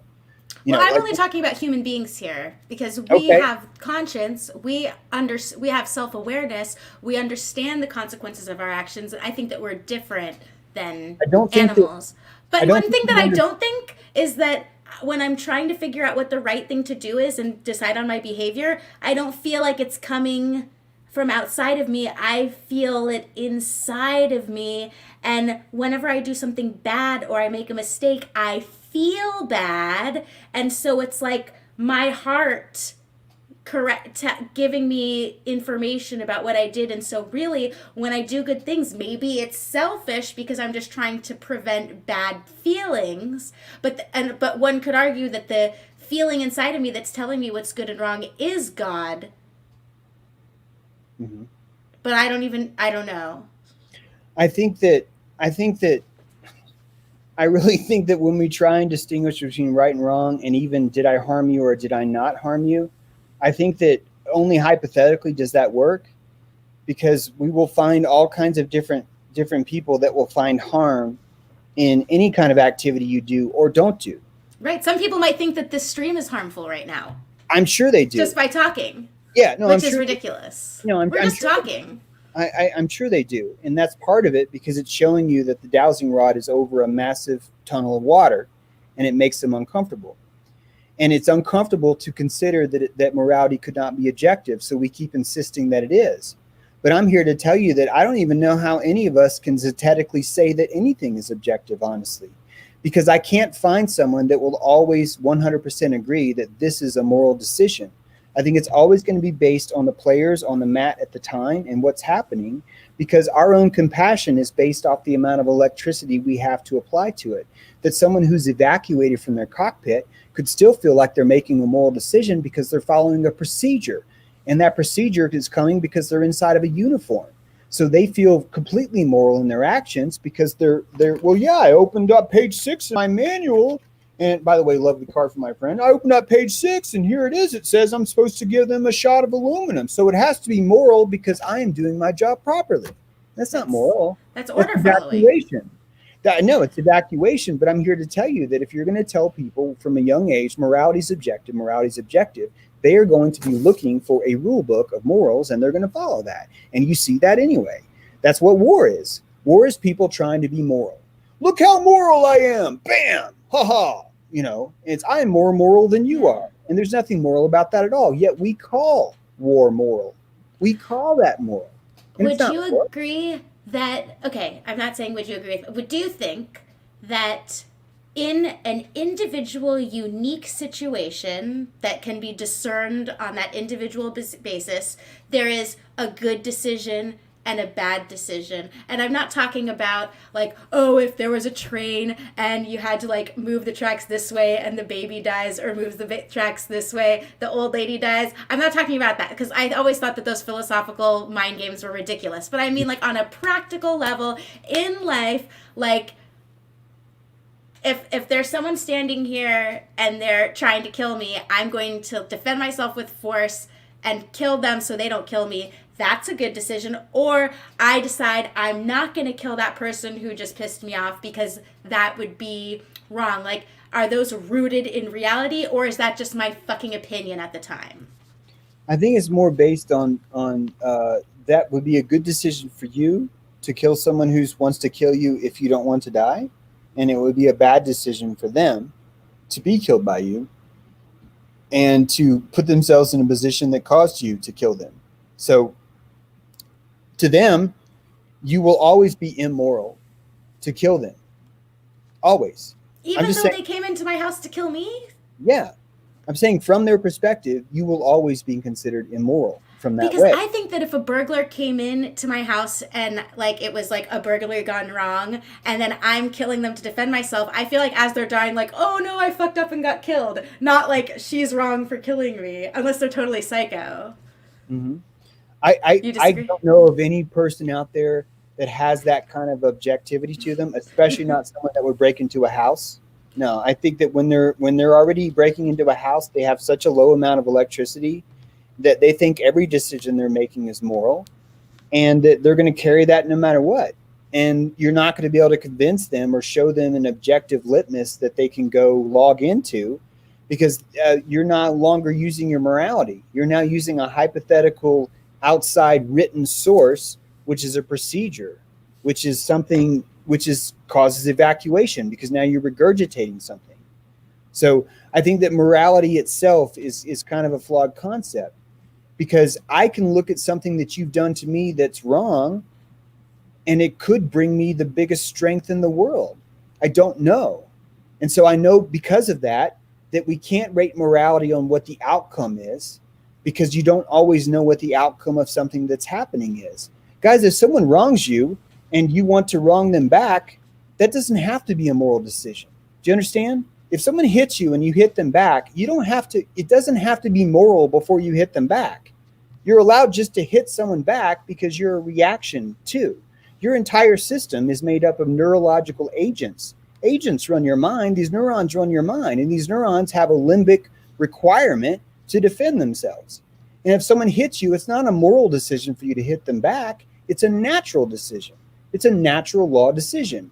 Now, that decision may be too expensive. You might have applied too much force, and you'll only know that by looking at what the reaction to that is. And so even that isn't moral. That's going to be more based on what's the result. What is the result? What is the result? So to me, I think it's a more accurate way to look at this is a ton of electrical transactions, a prana economy, Rose, that is continuously evolving over and over again. And to try and look at it from a moral standpoint is truly to try and turn Medusa on it. It's trying to turn everything into stone, and it's never going to work that way. We are living vital systems, and these vital systems are going to react based on the amount of electricity they have. If you've had the worst day in the world, if someone stole your car, if your boyfriend left you, if you lost your job, if they told you you're COVID, if your pet died, and right when all those things happen, someone called you a bitch and you slapped them, that's a moral decision. It sounds bullshit. What I mean is, to you, electrically, that makes sense. Like, that's going to feel good. It's going to solve a lot of your problems. To that other person, you could call it wrong. You could call it wrong. But if they were in your shoes, they would probably react the same way. It's more of just an electrical connection. It's only when we start to create morality that we create victimhood. Because when we have this idea of morality, we now get to say, I was wronged because I did not fit into the morality standpoint of this.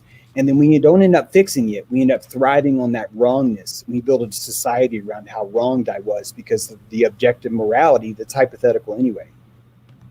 I actually never felt offended by the word bitch, because I grew up really liking Nightmare on Elm Street, and Freddy Krueger always said bitch, and so nostalgia programmed me. And so every time I hear the word bitch, it like reminds me back to that like time in my life where I was really into slasher flicks, which is weird now because I don't really like seeing gore and violence anymore at all. But just hearing bitch just makes me feel warm and fuzzy inside. Isn't that weird?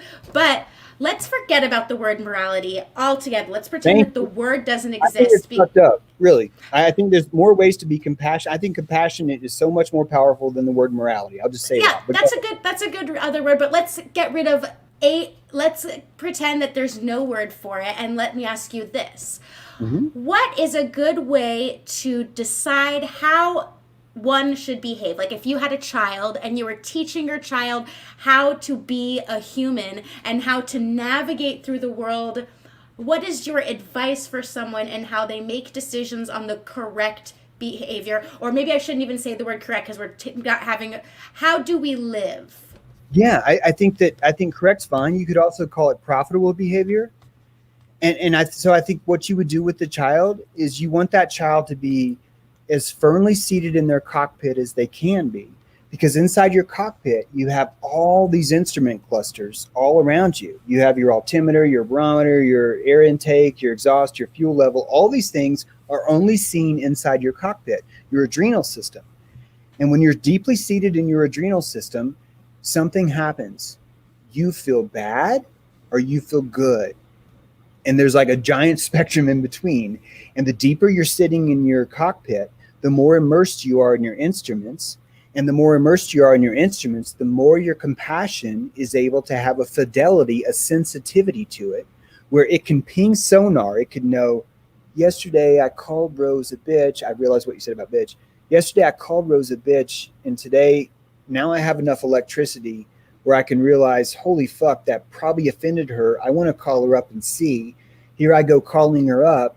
And now inside my cockpit, I'm nervous. I'm like, gosh, I'm so sorry. I really love Rose. I hope I didn't hurt her feelings. And then Rose tells me, oh, I fucking love the word bitch. It's all great. Da, da, da, da.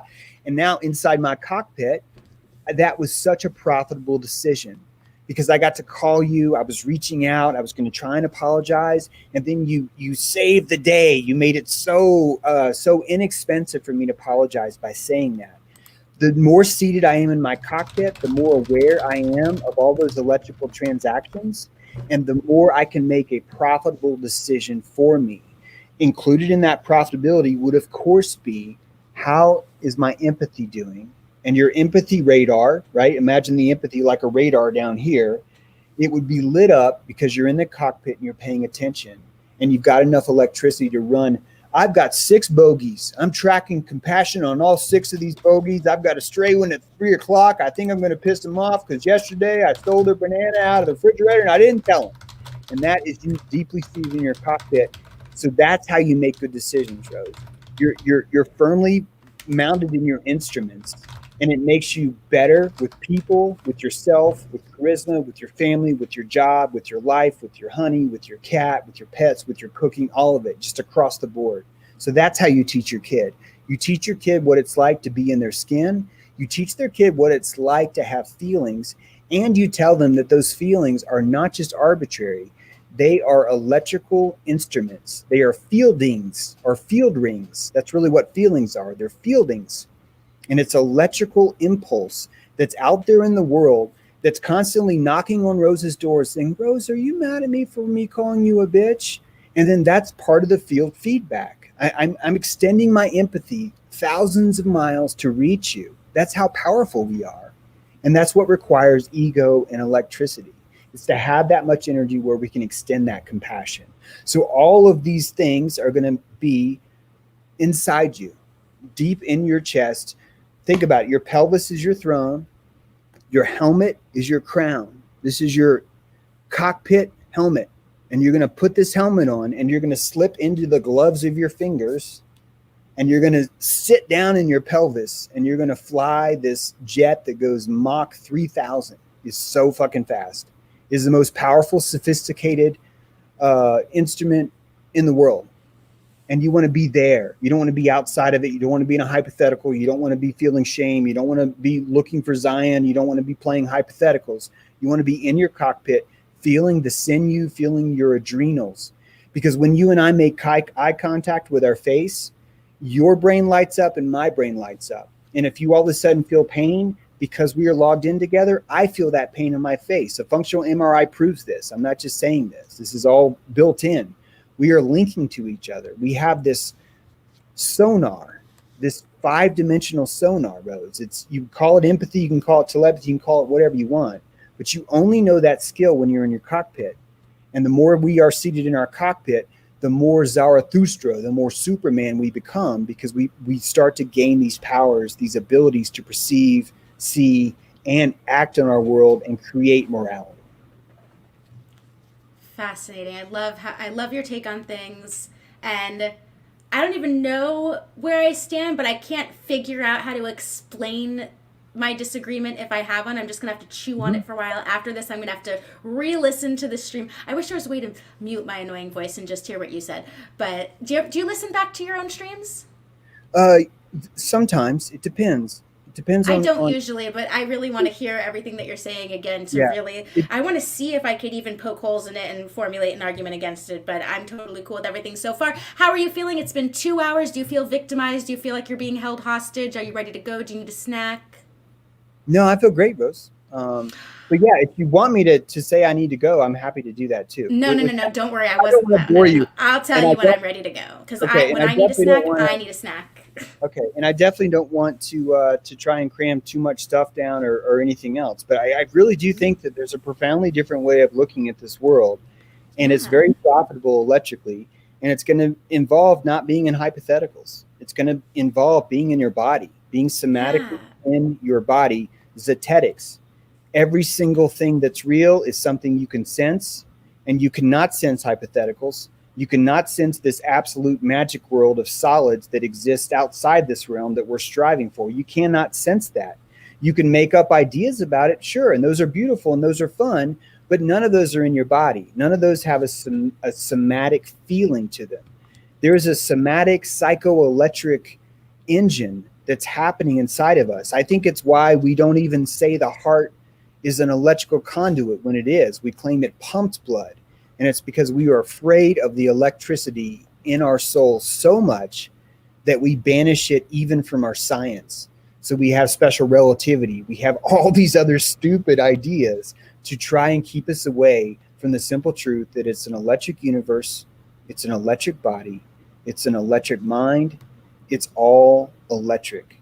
And once we start to understand that, what we're really doing is claiming that power again and claiming the responsibility of having that power, because truly that's the biggie that's so hard for us to fathom, is just how much responsibility comes with having that much power.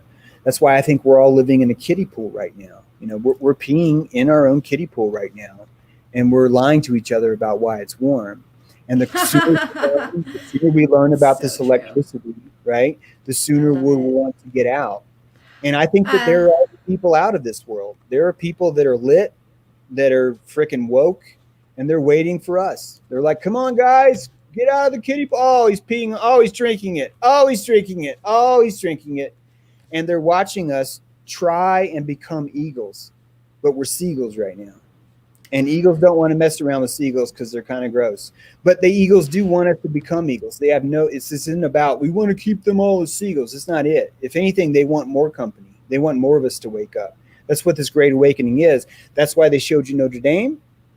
That's why 33 days before the Olympics, 33 days before the Olympic ceremony with COVID, iPet Goat 2 came out. 33 days before, not after, before. So these people are showing you these things because they're leaving you a foothold in the pit so you can climb the fuck out, because they want you to wake up too. This is a place to wake up. It's not a place for them to put us to sleep.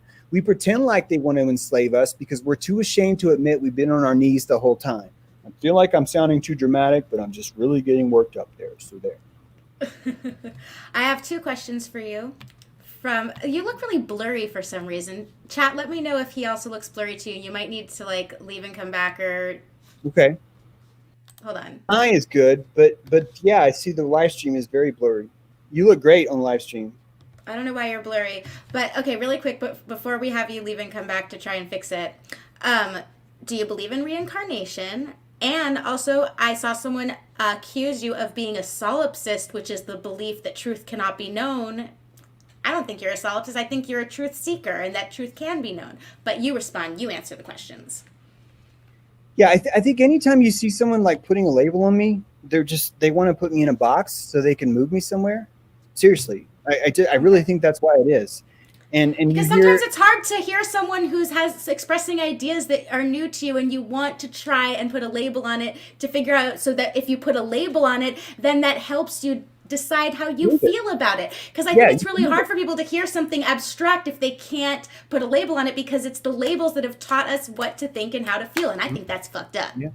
Well, I'll tell you, it's, if you look at any philosophy, any major philosophy, anybody who's ever like put even a few calories into philosophy will see the evolution of truth as a definition. And that evolution of truth really right now is with the American philosophers, that we are the arbiters of truth. I'm talking about William James. I'm talking about Walt Whitman. I'm talking about Joyce. I'm talking about the thinkers that were telling you that truth is experience. And so, yeah, if we want to have someone try and imply that I think truth is not experience, yeah, those guys are insane. I think truth is experience. I think the only truth you will ever know, no matter what, is zetetic experience. In Yeah, I fact, like that. I think that we are shitting on each other by giving so much electricity to Pizzagate because none of us have experienced Pizzagate. But because it's so salacious, we will give it more energy than watching our own kid, our own neighbor's kid, get on a school bus in a mask, because that mask is not nearly as salacious compared to Pizzagate. And even though Pizzagate's hypothetical, cue chat to freak out, but even though Pizzagate's hypothetical, it's still stronger. It still has a stronger charge than the reality of what's happening, which is kids are wearing masks and getting on a bus. And that is theft. Pizzagate is stealing your compassion, your prana, and your electricity. People who are demanding that there's an objective truth are stealing your judgment from you, and they're claiming that's not your judgment. It came from this other world, this magic world that only I can see, apparently, the people that believe in this subjective world, and that it has to be broadcast into you through some kind of syringe, because we decided that the entire world is evil or profane. And that truly is the difference between Abrahamic religion and like Native American or pagan religion. Native American pagan religion believe that everything is sacred and then something can be defiled. But Abrahamic religion believes everything is profane, but some things can be sanctified. Some places can be made holy. It's completely inverted. Again, Native Americans think everything is sacred unless you defile a certain place, right? Abrahamics say everything is profane unless you sanctify a certain place. These are completely different psychologies to look at the world. And one of them comes with a shitload of victimization because it comes with the idea that God is not here, that all of this is profane, that all of this is ball bearings, and that the only souls that exist are ones that have been saved or ones that are going to be saved or are humans, and that nothing else is truly alive. And on this other side, you have this animism that the trees, the rivers, the breeze, the seasons, the sun, the cycles are a living, breathing, churning wheel inside a wheel inside a wheel, and that all of this is alive. And when you start to look at that, you truly have to realize what a stupid, rudimentary concept morality is, because you truly understand that life is so much more profound, that my spleen, Rose, has its own consciousness, because it does. My Don't spleen say has its that. own agenda. It My does. spleen is gone. I don't have a I'm spleen sorry. anymore. I knew it was something, and I'm sorry I called spleen. But you How were the dare you living talk about the Prometheus. spleen? You were the I living never knew what my Prometheus. spleen was until it was I'm going to gone. charge you. I can charge you with electricity right now because you're the living Prometheus. Do you realize that? Yeah, give it to me. Prometheus had his spleen ripped out. Why? Because he dared to harness fire, to harness the light. And that humanity punished Prometheus. It wasn't God, it was humanity, because Prometheus was chained with human chains on a rock. And he was told that every day an eagle would come and eat his spleen, and the next day a spleen would regrow and the eagle would come and pluck it out again. Prometheus is the one who brought fire. That was the sacrifice he made for humanity, was to give that over and over again. And so every day Prometheus gets up and is like, every damn day with this fucking eagle. Jesus, this guy. But Prometheus never gave up. In fact, he was laughing while it was happening because the fire was worth it. And truly, that is the symbolism of taking fire, because God cannot hand you fire. If a father handed a son a torch, that son would burn himself, his hair would catch on fire, he would be victimized, he would spend the rest of his life saying, someone set me on fire. I'm a victim of arson, I was set on fire.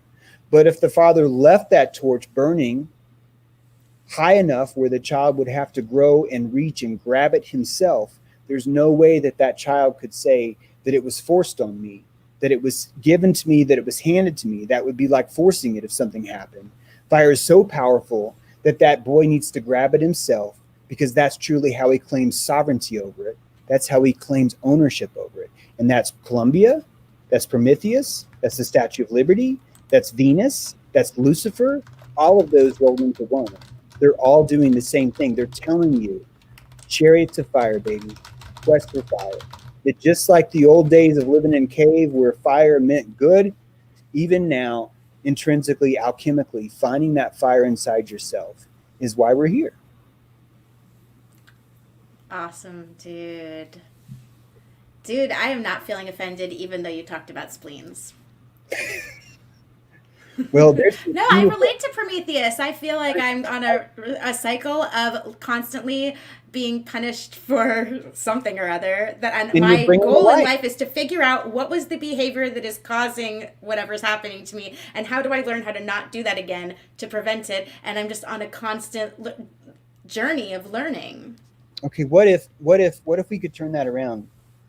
What if, Rose, you were perfecting your DNA so well that you needed life to be harder than the average Joe, that you needed to lose more, that you needed to have a stronger challenge? Why? Because you've been coming to the gym, no big deal, and you could bench more now, that's all. And when you come back to the gym next time, and you can already bench 300, if you bench 200, that's not really a big deal. Now I'm going to be over here going, holy fuck, you bench 200, but not for you. So you need something different. And I would say to you that if you truly understand Dojo Earth, that the people that are the most elevated, the most higher on the scale of their DNA learning are the ones that have the most strife in their life. I'm not talking about abuse, like self-abuse strife. I'm talking about just hardship.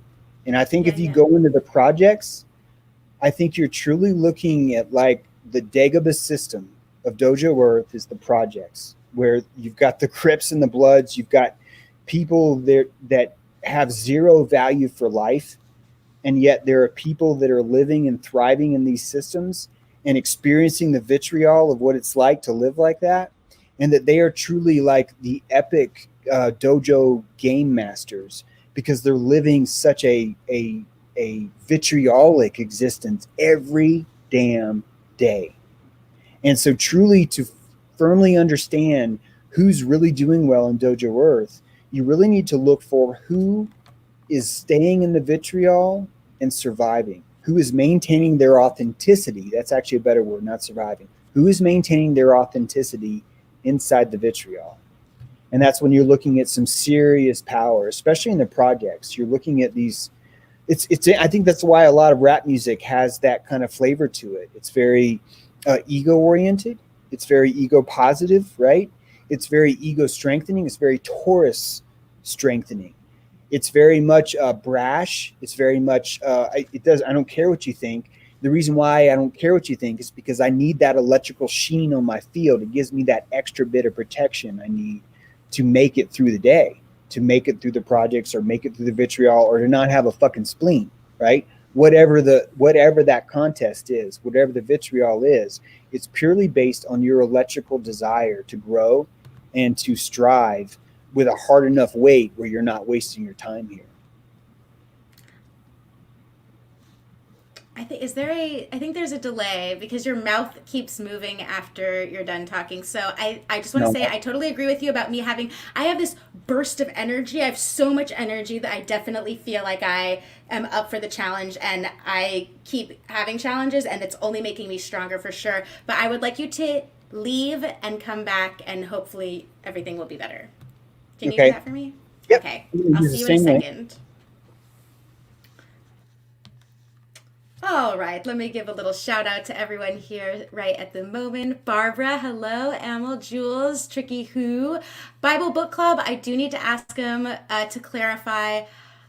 You're saying that Zeus punished Prometheus, and you thought you heard James say that humanity is who, is that, I don't even know if I understand your question. You don't need to do another super chat to rephrase your question. I will highlight it. But there's this question here, James. Are you back and are you better? Yeah, I can hear you. I don't know if I'm better, but I'm back. You sound great. Well, you sound great. It just, you're not matching for me, but I'm cool with it right now. did Bible Book Club understand you properly that you said humanity punished Prometheus and not Zeus? Yes, that's right. Okay, so do you want to clarify that? Yeah, I think if you look at any of, okay, so first of all, guys, keep in mind that an archetype is pliable. In fact, it's, as a writer, not to blow my own horn, but writers have like a crucial role in this world because we get to tweak the archetypes. And if you look at the archetype of Prometheus, he's chained. Humans chain things to each other. If it was God, he would simply remove his feet. It's a human thing. And I think that those archetypes are giving you clues.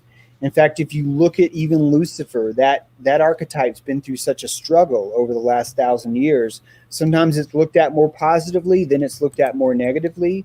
If you look at Zarathustra and inside Nietzsche inside of even German thought, you had this sudden shaming of the Superman.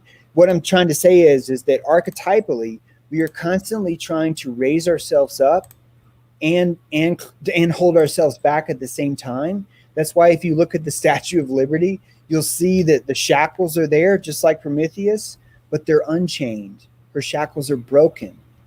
And in a way, these wizards, these people that are trying to elevate you, are using the power of archetype to get you to see, to get you to change your approach to these archetypes, because you can use them as tools. This is very Jungian, Carl Jung. It's very Jungian work, like archetype work, like dream work. That truly is how you change the landscape of the mind through the technology of belief, something I write a lot about, that allows you to better yourself through these psychological archetypes that you have. So yes, Prometheus, I do think, is chained by humanity. It's humans that are punishing him for reaching for the light. But wasn't he just trying to help them? And now he's being punished by them? But the fear of us having to carry our own torch is so scary that people will yell and shout. They will try and destroy your career. And I'm not trying to get in a fight, but this is what happened with Owen. Owen saw the archetype of Prometheus, and it made him nervous because he has a very Zionist audience too. He felt that nervousness from them, and he was honoring them. He was being loyal to them by shunning that. He didn't want Prometheus to rise, so he tried to call that gay. That was him trying to discourage, to make it expensive for people to believe in that kind of archetype. And literally that kind of struggle is, I think, so crucial and important, because we need these archetypes to help us raise out of the pit. It's actually why I chose to fight Owen on this, because it's so important. In fact, I think that he and I, in a secret, weird, symbolic way, are acting out the struggle of all of our group mind, of the zeitgeist itself, are kind of acting through us. And that's why we have traffic. People are watching that struggle between us, because truthfully, on a fundamental level, on a limbic level, they're struggling with this idea of, is it okay? Is it okay to rise like the morning star? Is that okay?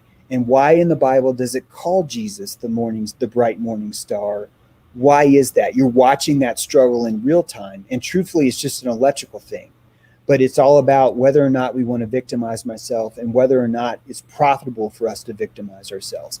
I'm making it expensive to victimize myself, and I think Owen is making it more affordable to victimize yourself. And it's part of our electrical prana economy that we want to push or not push, depending on where we're at in our life. I could change this in a year. Owen could change this in a year. It's going to depend on each of us and how much electricity we have to apply at the time. That's why there's not really an objective truth. It's more about a cycle that you're in, like a sine wave, like a grand solar minimum. You're constantly, it's ebbing and flowing all the time. Yeah, that was a shame that you got into that tiff. And sometimes I'm always thinking, why can't everyone just get along, and why can't everyone just figure out that they must agree on things? They're just using different words and don't understand each other. And if only they just express their feelings better, then they would see where they actually agree on things. But sometimes it's just not the way the world works. Yeah, why is it a shame though? Like if we had a healthy, it's my problem. I'm talking about my issue that isn't necessarily correct or healthy. It's just I wish that everyone can get along, and sometimes it's just not possible. Well, I think that is us getting along. Like I actually think Owen and I having a debate, I think it truly is what it is. We're each defending our version of that archetype, And I think that is us getting along. I think the fact that we would both want to stay authentically in our belief in that is actually really healthy. And I know that it's vitriolic, but it's just that people aren't used to vitriol. We're not used to people challenging. We're more live in a world where we should mute everything, where everything should be shorted out. And so you're looking at Owen and me, two people that are not willing to short stuff out. And truthfully, that's what we want. So what I wish would happen never happens. Actually, sometimes it happens. I wish more people would be like, hey, I really appreciate this debate you're having with Owen. I really appreciate watching you guys go at it, because I see that there's something working underneath it. But I realize that it's just too uncomfortable for most people. And that same uncomfort is also what controls what we're willing to look at, what we're willing to accept about the world. It's why we bought into special relativity. It's why we believe countries are like not working together. It's why we believe all the things we believe, is because of that fear of the vitriol, that fear of the electricity. Well, that's very interesting. Let me rephrase the way I'm thinking about this, because I think that if you guys weren't podcast hosts and you didn't have these audience of all these different people that maybe they feel certain loyalties, or they're just sitting back and watching and so they feel like they have to have an opinion on it, if you guys were just sitting around a campfire and having this conversation, it wouldn't have become a big thing. But because of all the people that are watching and all the other big groups of people that have their own opinions, it's maybe the audience that has put it up on this pedestal where it's actually everyone else that's making it into something bigger than it actually is. What do you think of that? Possibly. I say possibly because I've had these kind of discussions with people about religion and stuff, and no one's been around. And they've been so mad. They've been as mad as Owen, and they're still freaking the fuck out over stuff because I'm telling them something, and they don't realize that when they were 7, they were in the dentist's office, and there was a highlights magazine while they were waiting to go in the dentist's office, and that highlights magazine told them about how they were going to burn in hell, but they didn't remember that. And because they don't remember that, it's built into their psyche. And so they weren't able to. I went through 4 years of studying religion, which allowed me to unpeel and unpack this stuff. And so I was really able to look at the psychology of what had been administered to me, where someone like Owen hasn't done that work. In fact, he's built the opposite from that. It's more of, I built my castle on this. And so, of course, it would be threatening to him to meet someone like me. It would be threatening to anyone who hasn't done that work. And I've seen those exact same threat in their eyes as I've seen in Owen's. And it doesn't really matter how many people are around. I think it's actually more beneficial that people are around, because I think that no one talks about this stuff. And I wish they did, because I think if more people knew what Zionism really was, they wouldn't have a problem talking about it. They would go, no, well, Zionism has nothing to do with Judaism. And this is why I don't like it, blah, blah, blah, blah, blah. And then if they were even to Google that, they would find so many videos proving this, showing you more proof than I've given today, showing you these things are different. But we're not even allowed to bring those terms up.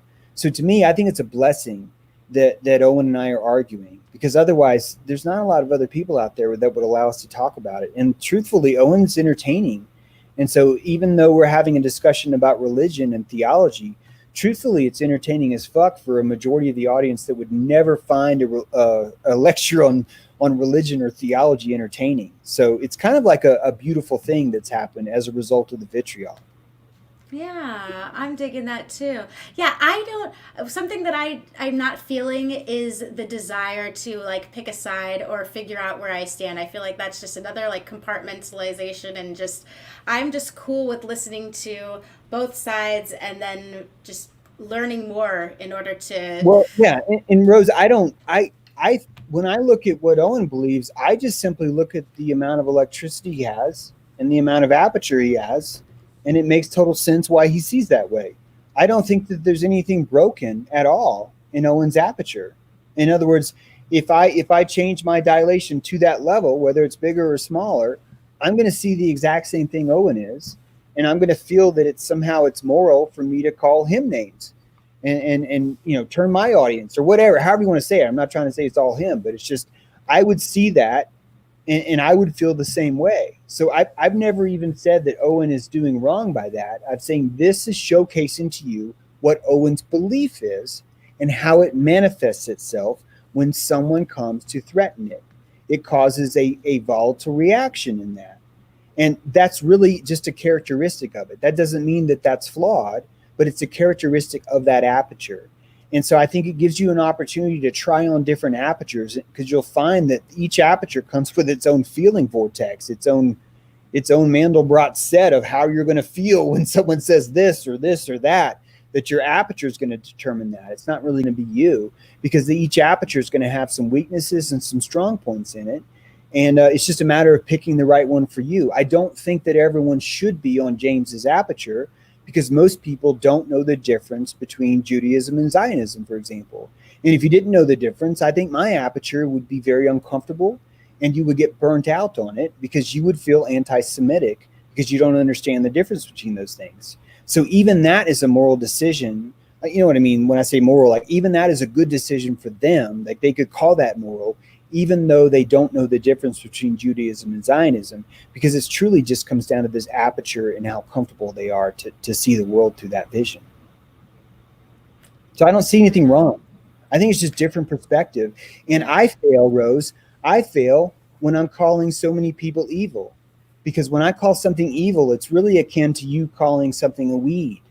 That's a weed, meaning I don't want that. I don't understand its benefit. It serves me none. I'm going to call it a weed. I think that when we call things evil, what we're really doing is saying, I do not have enough compassion or electricity to devote to understanding why someone would do this, and it be a moral decision from their cockpit. It be what they think is a good or moral decision from their cockpit. I think truly that is the true power of compassion, is when you can do that with someone. And so even when Owen's yelling at me or calling me names, I can see that through his compassion, through my compassion, and go, oh, I got it. It's because he thinks this and this and this. It has nothing to do with James. It has more to do with this, this, and this. And it makes a lot more sense. I do think that Owen's pedestal is so much more volatile than mine. And I say that because he's on a very Zionist pedestal. And that's why he sort of had to burn me at the stake, because of how many Zionists were in his audience. I have a really awesome audience because they've been through the fire. They've already been called all the names. And so they're already like, dude, let's just figure out why everyone feels the way they do instead of calling it wrong. Let's just see if we can understand why it is. Because that truly gives us more power on the mat, because we're not freaking out because someone's telling an idea that threatens us. It's more like someone's telling us an idea and we're like, wow, I've never thought about that way. Tell me more. It's a much more confident way to approach it. This is what I wanted to get to. I wanted to get to, like, when people have disagreements, I think that something that I learned from the military boot camp, I don't know why I call it military boot camp. It was just because of the drills and stuff, but it had nothing to do with the military, but just like the yelling and all that stuff, like, you're a whore, da da da. And like they try to break you down so that you cry for your mommy. You know, they thought that was the answer. But the really valuable thing that they taught me, which I have applied in my life, when I get into a disagreement with someone, I turn to this formula. It's called the feeling statement. If we could just understand where people are coming from with their feelings, I think it would be really helpful. And by the way, I don't know if you ever knew that I was on Modern Day Debate a couple of times. I have been deemed the worst debater of all time because I'm genuinely interested in my opponent's views. And I just say like, oh, that's really interesting. Oh, that's really going to make me think. And people think that means I'm conceding, but I just feel like I'm there to learn. So I take the title, I'm the worst debater on earth, but for some reason they keep asking me back.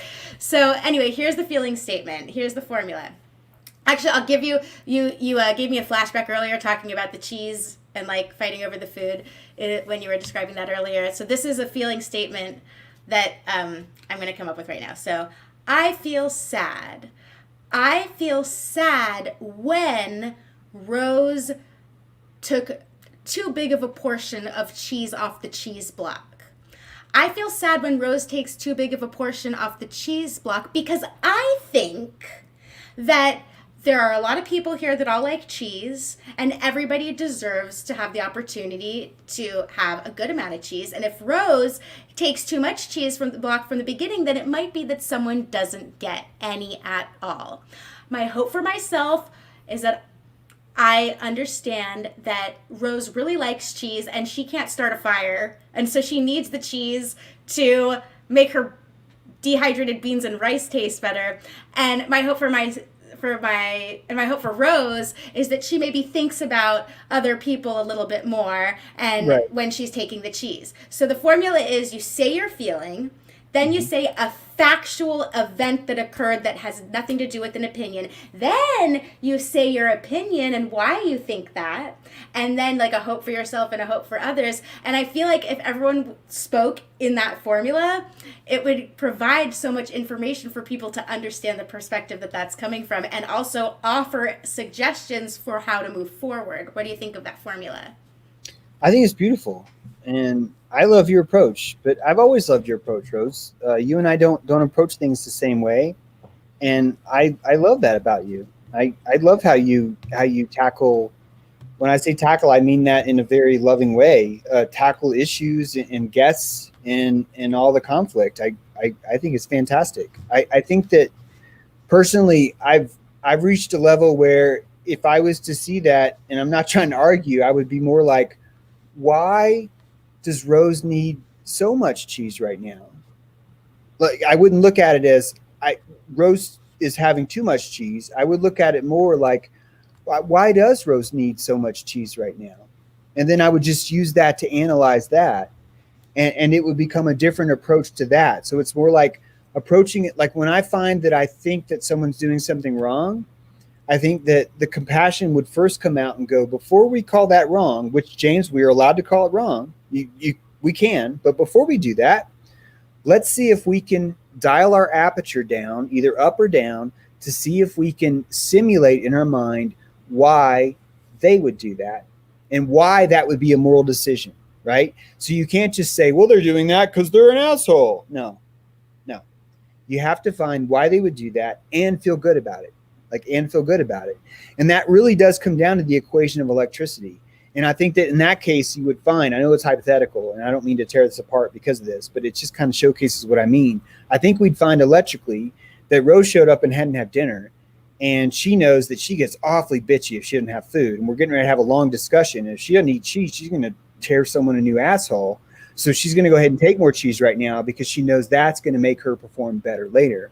In other words, I'm noticing that I'm on a totally different kind of like technique now, because when I see people, I'm more like, how do I have compassion for you? How do I have compassion for you? How do I have compassion for you? And it's such a hard but fun, intriguing exercise because you're running through all the scenarios as to why that would be a valid decision for them. Why did that person just cut me off? Man, James, I wonder if they're in a hurry. I bet you they're stressed. I bet you they lost electricity. You don't know. And you may never know.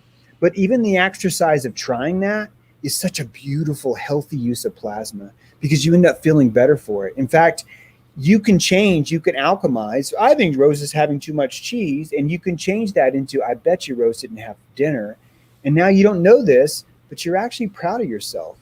Like, you're not saying I'm proud of you, but you're feeling proud of yourself because you noticed that you alchemized and exercised compassion and the electricity that you were feeling. So you were shedding electricity by thinking Rose is taking too much cheese. She's taking too much cheese. What the fuck are we going to do? And instead, now you're keeping all your electricity because you understand, oh, here's someone that doesn't have enough electricity. I'm going to send some of this to Rose and say, I think you should have more cheese.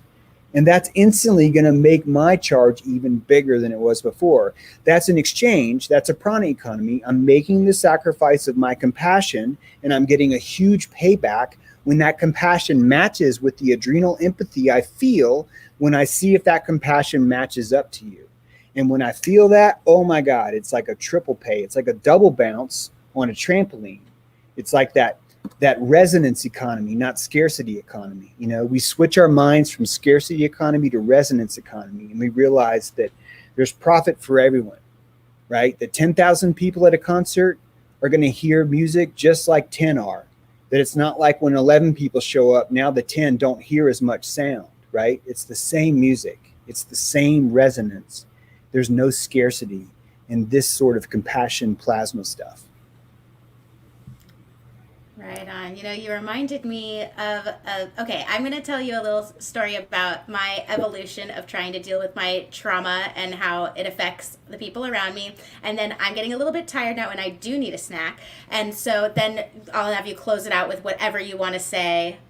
And so I went through, so I got in a lot of trouble in my life because I'm very accepting of people, very trusting of people, always kind of wanting to go with the flow and make everybody happy and be a big people pleaser. And it really screwed me over and got me excommunicated from the beautiful beach town. And I was homeless and I married a brain damaged, crazy person in a wheelchair.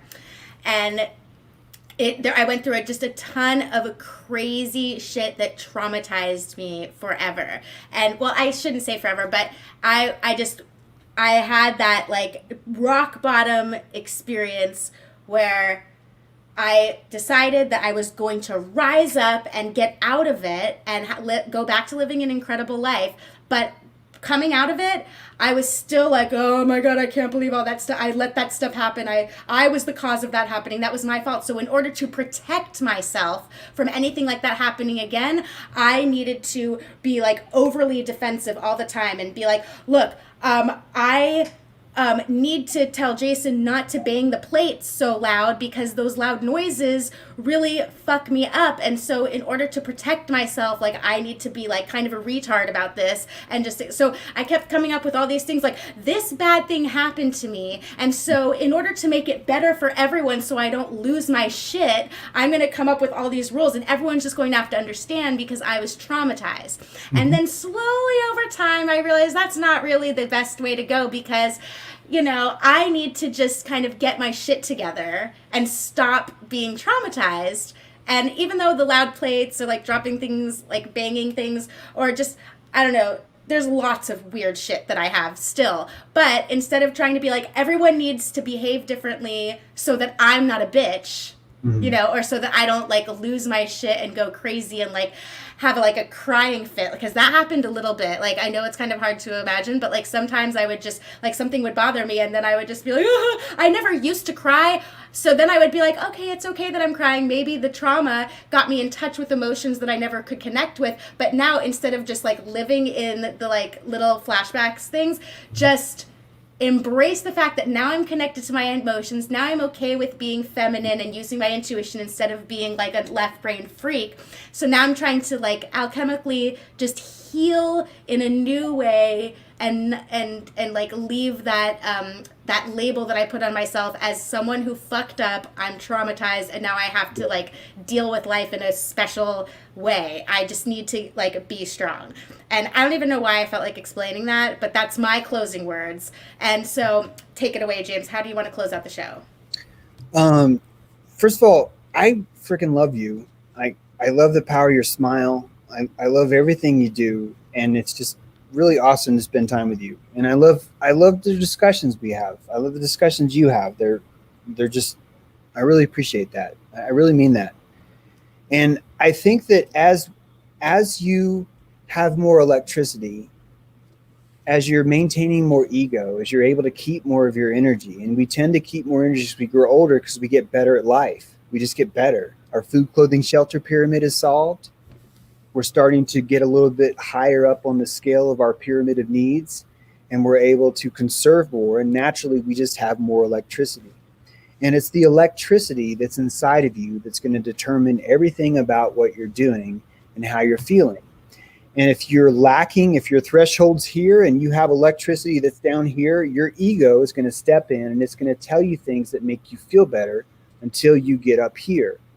But what's happening most of the time in the world is that people are leaving school with their threshold down here, and naturally they're waking up and the ego is getting all the way up here, and then their ego starts telling them shitty things. And it's telling them shitty things about you. That crosstalk is happening because you have too much electricity for your threshold, for what you're used to holding. And because you don't know how to work on holding that electricity, your body's going to talk to itself until it transpires. It's going to say, you suck. No, you really suck. Dude, you suck harder than anyone has ever sucked before. All right, you're not so bad now. And that truthfully, that's what's happening every single day. And that we, by stalking ourselves, by listening to our self talk, by paying attention to our feelings, by exercising our compassion, it's like we're going to the gym and we're raising that threshold higher and higher and higher and higher. And the higher that threshold is, the harder it is for you to evacuate your cockpit, the more morality you're going to bloom and blossom and pollinate the world with, the better person, the better partner, the better success, the better charisma, the better sheen you're going to be. And it's all going to be because you embraced your ego and you realized it was an instrument and your feelings are instruments and that you are the captain of the most sophisticated space cruiser that's ever been built. And if you have pride in that engine, I will not have to fight against Babylon so hard. Neither will you, neither will anyone else. That this entire thing will get a lot better, a lot faster, and we can have even more fun. I've never had more fun than I've had this year. Even though everything's coming down, I've never been more clear, more abundant, more positioned, more safe, more connected to people than I've been in this apocalypse. And I don't think I'm alone in that unless people have embraced victimhood. And I think that if we can learn to let go of that, you will find so much more power there, which is why this theme of the best apocalypse ever is so powerful for me. Because as everyone else is freaking out, I'm getting like Christmas cards saying best apocalypse ever. And just, I mean, this is alchemy, right? They're turning the word apocalypse into this really cute, beautiful thing. So I realize that's a long way of saying goodbye, but it's just, I can't stress enough how important this stuff is to somatically secure yourself and find that power, because I trust you in your cockpit. I want you to have the biggest ego in the world, because I know if you do, all you will do is use that for good. I know it. You will potlatch the fuck out of that. You will make people feel better. You'll put money in their parking meters, all that stuff. It'll be great. So thank you. Thank you for that, Rose. Thank you for pumping me up. Dude, this has been a great conversation. I'm so happy to have you on. I don't regret this at all. I don't still feel like my channel's going to be taken down. I don't feel like the world's going to end. I think that this is the best apocalypse ever as well. And in closing, I would like to invite you back because we need to talk about eugenics and the whole idea of what we think about what they think of the herd and all that stuff. That was an interesting conversation we had. Okay, so that's the next plan, and we'll do that whenever, the mood strikes you. And so everybody, I hope you have a beautiful weekend, and thank you so much for being here tonight. This has been